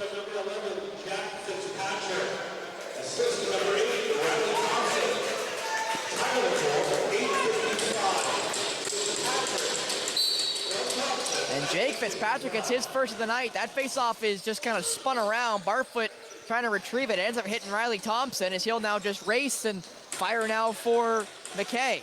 McKay back for Riley Thompson. And the Owen Sound get the first marker of the third, get them a 2-goal lead. The lead that may just be enough to be the winning margin here. Again, they've had a 5-3 win earlier this year against Collingwood. I believe that one was in Collingwood. Nice move, Yamada. Yamada in, score! No, he stepped in! And Yamada can't believe it! Yamada almost had his second of the night. Again. But the referee took it from him. Again, it'd be interesting to see what the explanation is. He did not step in. He was in the air when he shot the ball, and scores! The other way come Collingwood. Back within one they go, and it's Ty Burke with the marker. And again, another perimeter shot where they're allowing the Crews to be able to turn it up from the outside, and again, guilty of, sagging back a little bit here. Again, these two teams have already played twice. 8-7 here in Meaford. Win Owen Sound. 5-3 win down in Collingwood for Owen Sound. So low-scoring affairs these two sides have participated in already this year, and this one is no different. As Saint kicked that one kind of. He finally does retrieve it. Saint now with a full head of steam towards the net. Saint gonna go. Yes, he scores! Aiden Saint ties it. The big man with the big run. And that's a big goal for an athletic guy like Aiden Saint, who will not have a lot of goals on his resume, but again, real athletic guy. Had some time in the Arena Lacrosse League with Oshawa and another team or two. And again, you can't give up goals in transition off a broken face-off play like that for Owen Sound when you just came off an 0 for 5 minute major on the power play. So those are backbreakers, and we'll see how they respond. 5-5 now, halfway through the third. Overtime now definitely in play as Bland got caught up there. The ball goes into the corner. Owen Sound now has possession, and they're gonna go. And it's Jake Doolittle with the possession. How quickly the lead had just evaporated for Owen Sound. It was not a long-lived 2-goal lead. That's Brody Cascanet now. Gonna take a couple whacks for the trouble. Brody, Yamada hits the deck. Jordan Cascanet now tried to get Jordan McMillan. It got blocked. Cascanet's gonna have to just roll it into the corner, and that's basically what he does. Picked up now by the Crews. As Ashkew gives it off there to Bergsma. Bergsma will bounce it. Fake towards the middle now. Trying to get across the top there. That shot, I think, hit the post. Tied up is everybody and retrieved there by the Crews. Bergsma again now with possession. Bergsma lost it. Whistle's gonna go here. Who's gonna go? Did they just pull off another Collingwood Crews? Costly penalty for the black shirts here. Again, his call's going to go against Riley Morgan. Again, he was getting aggressive on his... It's a high stick. But again, it was, there was two players engaged there. How they pick one out of it, I guess is the referee's discretion. And Owen Sound is going to get another opportunity here. And Riley has now more than doubled his season penalty minutes that he was so proud to tell me about earlier tonight. 6 going into the game. He's got 7 this period. He does. The former Peterborough Laker Junior A player and New Westminster Salmon Belly showing his true colors a little bit tonight. And he's a great guy to be around and not a great guy to have to play against. But as Jordan McMillan, what a pass across, but Thompson never caught it. The quick stick was a little too quick. Yeah, I think that was Fitzpatrick, the righty there that had the look, but they look like the same guy. One's the lefty, one's the right. And honestly, it's kind of hard because Fitzpatrick's a little taller than McMillan and Thompson, but not by enough where their body types just all look the same. Again, McMillan's only different because he's got the orange shoes. Picked up now by Barfoot. That ball got whacked out of his hand, or whacked out of the Crew's hands, as now Brody Cascanet will just wait for some options here. The Cascanets play a little bit of fake here. Who's got it? Brody does. Thompson. Jordan. Thompson. Brody. Back for Riley Thompson. Jordan Cascanet caught. Back now for Riley Thompson, 5 to shoot. That shot deflected into the corner. Brody Cascanet caught it, gonna have to just kind of fire it. He does, that's a good save. Ken Fitzpatrick catch it? The answer is no, and the Crews have a chance to go. Thompson's the only one back. Chance here, 2-on-1, 2-on-2, 3-on-2. That ball gets whacked out of his hands by retreating Ethan Thompson. Thompson for McMillan. McMillan, shot! That one just goes wide. Cascanet picks it up. It's Brody. Got 30 seconds left here in the power play. Brody, McMillan fires! Great save by Greenfield. I mean, Greenfield has showed exceptional athleticism tonight. And a big hit there as they got met by Stevenson. Kind of got caught Saint while he was, I guess, kind of off balance, because that's a big guy going down there to I'll say slightly smaller, but quite a bit smaller Owen Stevenson. But, you know, that's got to feel nice for the smaller guy to get the Goliath. That shot deflected off a foot for Rob Harris. Riley Thompson now. Over for Brody. Cascanet towards the net. That shot off a foot. Can McMillan be the first one there? The answer is no, and it's retrieved by the Black Shirts. That ball played forward now, and Collingwood a chance to settle some things down here as Neil Adamson. Play back now for Travis Bland. As Collingwood look for their second win of the season. Here tonight, they got their first win a couple weeks ago against Ennismore. Trying to get around. Nice play there, and a good save by Oldream. As now Klopfer will go. He's got a chance to run. He's got Doolittle beside him. He'll now wait. He'll bounce it for Jake Doolittle. As Doolittle will now give it back for Keegan McElmoyle, and McElmoyle will cruise down now. Keegan McElmoyle finally finds a pass. It's to Jake Fitzpatrick, hot off the bench. Fitzpatrick for Yamada. Yamada! Great save again by Greenfield. Yamada tried to go 5-hole and never got through. Yeah, again, Greenfield's done a good job taking the bottom of the net away, really collapsing down, taking that 5-hole away, and you're probably going to want to reach around on him and try to go under the glove. Ty Burke got stopped there by Barfoot. That pass across, it never made it to the intended target. Who's got it? It looks to be Dustin Lance, and Lance will cruise in. He's still looking for a pass. He now bounces it. It hits Thompson.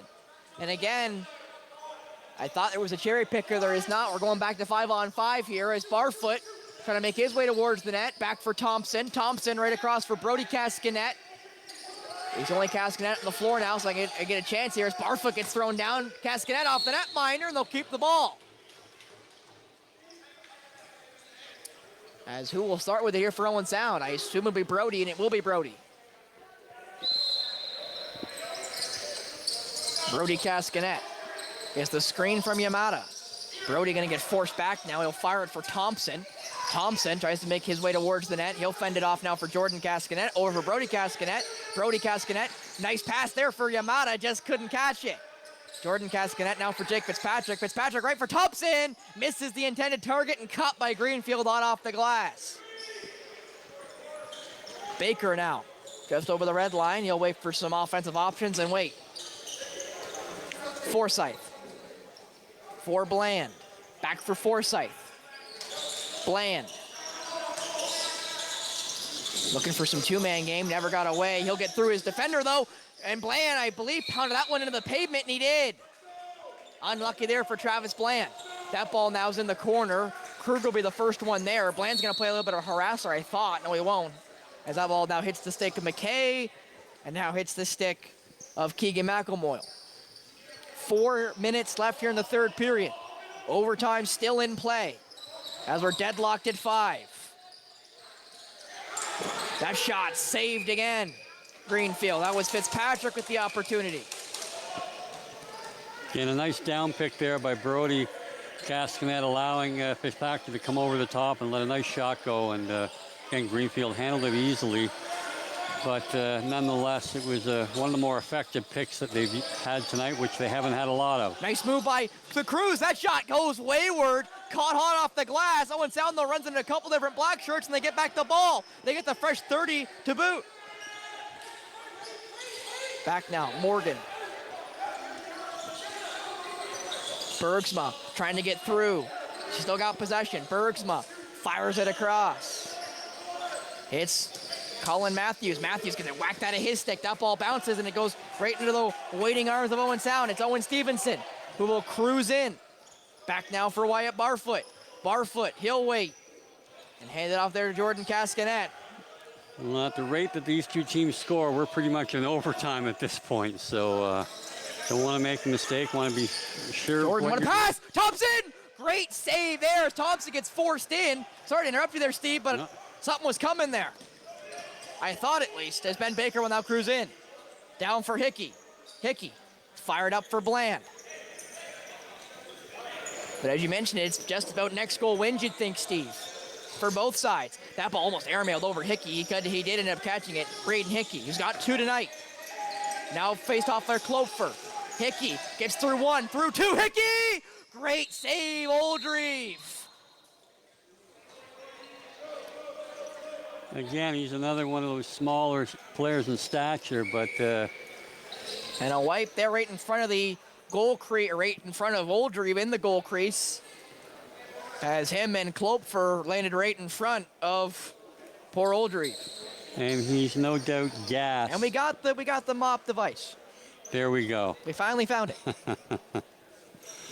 The most important utility tool a floor dryer could ask for, yeah.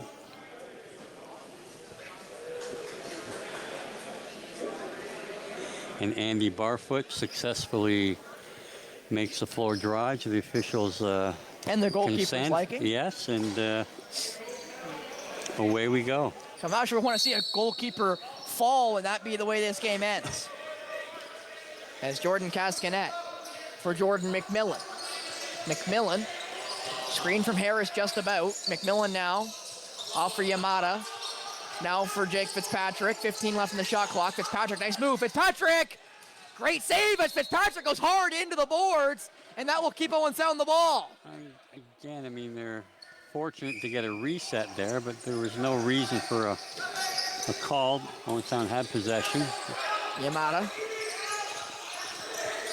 Tetsuya Yamada trying to get through his defender.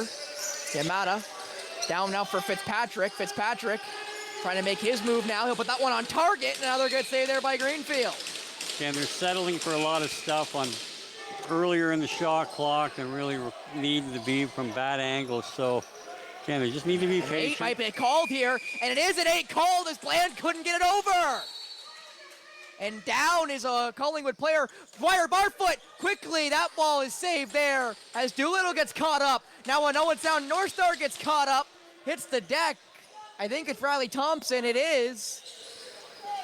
Again, both these sides, I wouldn't say too happy with the people, I'll say the people in black, but people in black with no blue.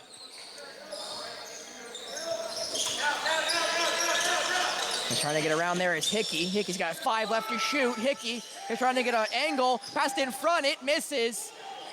That's gonna be a shot clock, and it is.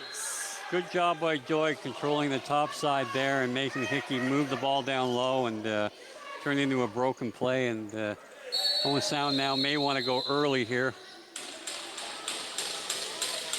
Oh, this is and wait a second. It's a tee going against Collingwood. No, that's a horrible call at this point in time, you know, unless it's something absolutely egregious. And Chase Forsyth will serve it. Definitely a disadvantageous time to take one, Steve, with 43 seconds left on the clock. No, I mean, that's just poor game management by the officials. And now a timeout taken by Owen Sound. Probably smartly, you could say, Steve. Yeah, I mean, they, you know, have been handed a gift here, so they want to make sure on this first 30-second set on the power play with about 43 seconds to go that they want to know what they're looking to do and not allow a broken play to create a transition opportunity going the other way. And I, again, don't know if it was a bench minor or a player got picked for barking a little too much on the floor, because, again, both are very possible when it's a tee. Well, again, usually it's a bench minor, but doesn't mean it is. I mean, we're sitting up here with the rest of the fans, and we certainly couldn't hear anything that was excessively vocal. So, again, that's because if we did, we'd probably have to go to the bleep machine and get the delay on. But nonetheless, you know, again, that's just it's not, to put a team at that kind of disadvantage over some chatter is a tough call, regardless of who you're cheering for here, and so. It looks like Owen Sound's guys are going to be the Cascanets, Thompson, McMillan, and Tetsuya Yamada. And again, we'll see how long it takes them to get into the set. 43.4 seconds left on the clock. A fresh 30 and a 5-on-4 opportunity. Owen Sound's got one power play marker, the lone one of the night between the two sides. And I believe now they've been on the power play, if it's 3 or 4 times now this period, including the 5. So Owen Sound has really struggled in the power play here in the third period. As Thompson will start with it here. Thompson, Yamada, Brody Cascanet, Yamada, Thompson. Scissor action for Brody Cascanet. Right across, McMillan! Quick shot, that one saved and into the netting. Fresh 30 will basically run us the rest of the time here as Thompson caught it. Yamada. Thompson. Cascanet, that's Jordan. Plays past the parcel there with Thompson. Thompson fakes it. Yamada caught it. Thompson. Now for Jordan Cascanet. Cascanet fires! Great save there by Greenfield. Yeah, that 5-hole really hasn't been there all night long. So that ball rocketed. It goes right through Jordan Cascanet, and it's picked up by the Crews here. And wait at the timeout taken by Collingwood with exactly 8 seconds left. Yeah, and they'll no doubt now take their goalie out and have an opportunity to go 5-on-5 here. And get one good look, you'd say, Steve, with 8 seconds left here. Yep. And imagine the, I'll say, relief for Collingwood if they're able to find a winning marker and get their first lead with 8 seconds left or less. Yeah, for the Collingwood side, it would certainly be a good time to take your first lead. As they told me in broadcasting school, the thing that sells sports, the triumph of victory, the agony of defeat, and I think both sides will have one, maybe both of those reactions here tonight after the result, because again, I don't think either side's been appreciative of the officiating, and I don't think necessarily the performance either, because again, 10 goals total between the two sides continues their low-scoring affairs. And they still got one more coming up in, I think, about a week and a half time. There's some jawing here before the whistle even blown between the two captains. Trying to get through there. They do! What a play! Oldreeve, great save! That ball's still loose! Whistle will now go! And what a save by Oldreeve! Keeps us deadlocked at 5! And will send us to overtime with 1:17 left on the power play. Yeah, I mean, this is a pretty egregious defensive play here where you allow just a player to walk down from the top and beat everybody underneath. That's just a great save by the goaltender, but nobody should be able to walk in 1-on-3 and get a clean look like that. So they survived that one, and now we'll go to a 10-minute sudden death overtime. First goal wins. It's felt like that for the last probably at least 5 minutes, maybe since it got to 5-5, about 10-minute mark into the third period. But with the power play for Owen Sound, you have to say, obviously, Steve, the early advantage is with the white shirts. Yeah, although, I mean, Matthews has done an extremely good job on the draws. He hasn't picked a lot off and gone with it, but he has controlled most of the possessions here, and that would be a big help. Now, they've kind of messed up the time clock here as the penalty is coming down along with the little score clock here, the quick intermission. So hopefully somebody made a note of when that penalty, if you're cheering for the Owen Sound North Stars here. So, well, it said 1:17 when we started, so we'll see if it says 1:17 when we're done. I'm sure they're all over it. I certainly don't know how to operate the clock, so I'm not one to I also certainly don't know how to operate the clock here in the Meaford and St. Vincent Community Center. I can barely read it, let alone operate it. So yeah, I'm usually on this side of the floor, Steve, so I don't do things on that side of the floor. That's where my expertise starts and then stops.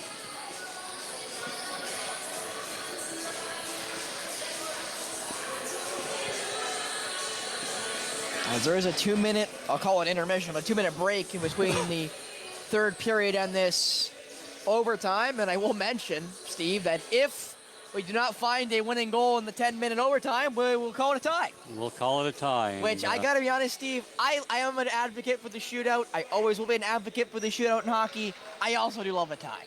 I love football. I'll call it soccer, and just in this context. I love draws. I think it's needed for player safety, for fatigue, all that stuff. So I'm okay with a tie. As much as I still will advocate for the shootout because, man, does it get way more hate than it should. Yeah, I mean, I'm certainly, I advocate for everybody getting a single point after regulation and somebody gets the bonus.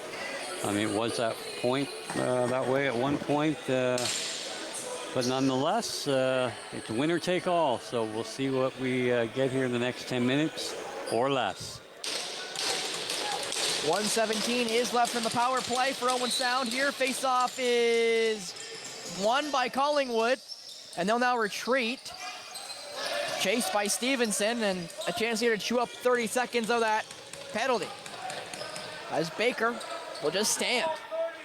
And again, they're going to want to be mindful of giving up that top side for a big shot from the outside, as we've witnessed a couple times earlier tonight. Owen Sound get victimized by allowing a little bit too much time and space. Down to 8, now make it 5. That shot well wide, I thought. No, caught by Oldreeve, who will play it now. Chance here for Owen Sound to go. Got to. Aiden Doe will get it over. It's now Brody Cascanet with Yamada, his brother, to Thompson and McMillan. Now back for Riley Thompson. Jordan Cascanet. Thompson. Over now for Brody. Brody fires. That one saved by Greenfield, pardon me. Well, he has been quite a stump in that net, so Greentree is not a bad description of his play tonight. He's been solid. I've also interviewed Liam Greentree of the Windsor Spitfires about 3 times now in my OHL broadcasting career, so doesn't help my mind one bit. Another great kill by Collingwood here. Yep, it's Travis Bland now trying to fight through Wyatt Barfoot. Barfoot whacks it away, though, and Barfoot's got a chance to go. 3-on-1, though, that way. Barfoot in, and there's going to be a penalty going against Collingwood. Barfoot doesn't get the effort on target, I don't think, but it doesn't matter, Steve, because he gets the minor. Again, again, is it a hold? I'm not sure. It doesn't really matter. The referee blew the whistle. We'll see the replay here. I mean, it seems like Wyatt just ran himself into traffic. You know, I mean... I guess a little grab, It was a little bit of a grab, but he was also not in he had no longer had control of the ball. He was in the crease, and again, that's a very gratuitous call. I'm sure Wyatt Barfoot and his mates will accept it. And happily. And Owen Sound again gets an opportunity here gifted to them, and they're going to need to capitalize because the gods are not going to be... And that one off the bar by Riley Thompson. And again, a nice little scissor pick to free up Riley to move in from the top there. And again, he was about an inch away from ending this. Thompson bomb, just not on target. Just missed the spot as Jordan Cascanet. Back for Riley Thompson. Yamada, who's got 2 tonight. Back for Yamada. Thompson. Jordan Cascanet. Back for Riley Thompson. Thompson fires. That one saved by Greenfield. Into the corner it goes. McMillan tries to retrieve, and he does. Fresh shot clock now for Owen Sound. Thompson. Cascanet. That's Jordan. Back for McMillan. Thompson. Brody. Thompson. Jordan Cascanet. Gets it across for Brody. Back for Riley. Thompson. That one, I think, missed the net, but caught by Jordan. Jordan. Cascanet. Back for Riley Thompson. Thompson for Brody Cascanet. Cascanet, nice move. Cascanet, great save again by Quinton Greenfield. Yeah, he stood tall here all night. I mean, both... you almost got to ask the question, what's it going to take? Yeah, it's going to take probably one of those. I can't believe that one went in because he's faced a lot of rubber and been exceptional. Or it could just be a ball that trickles through or a lucky bounce that he doesn't able to corral, which he's been very good at again tonight with rebound control. But here, the Black Shirts just chewing up 30 seconds of the penalty. Got 8 left to kill. Chance here to get towards the net. They never do, though, and that ball's going to come loose. And picked up there by Klopfer. And that was Rob Klopfer on a former Oshawa Outlaw teammate, Nick Andrioli, and... as well as Braden Kruger. Klopp came out on top of that one, and you got one more offensive possession here for Owen Sound on the PP. Which again, they've struggled on tonight. Thompson, Brody, Cascanet. Good save there by Greenfield. Into the corner. Brody will pick it up. 10 left here on the power play. Thompson. Got to be careful to not let that guy go if they shoot near the end of the power play. Back. Cascanet. Great save. That ball bounces.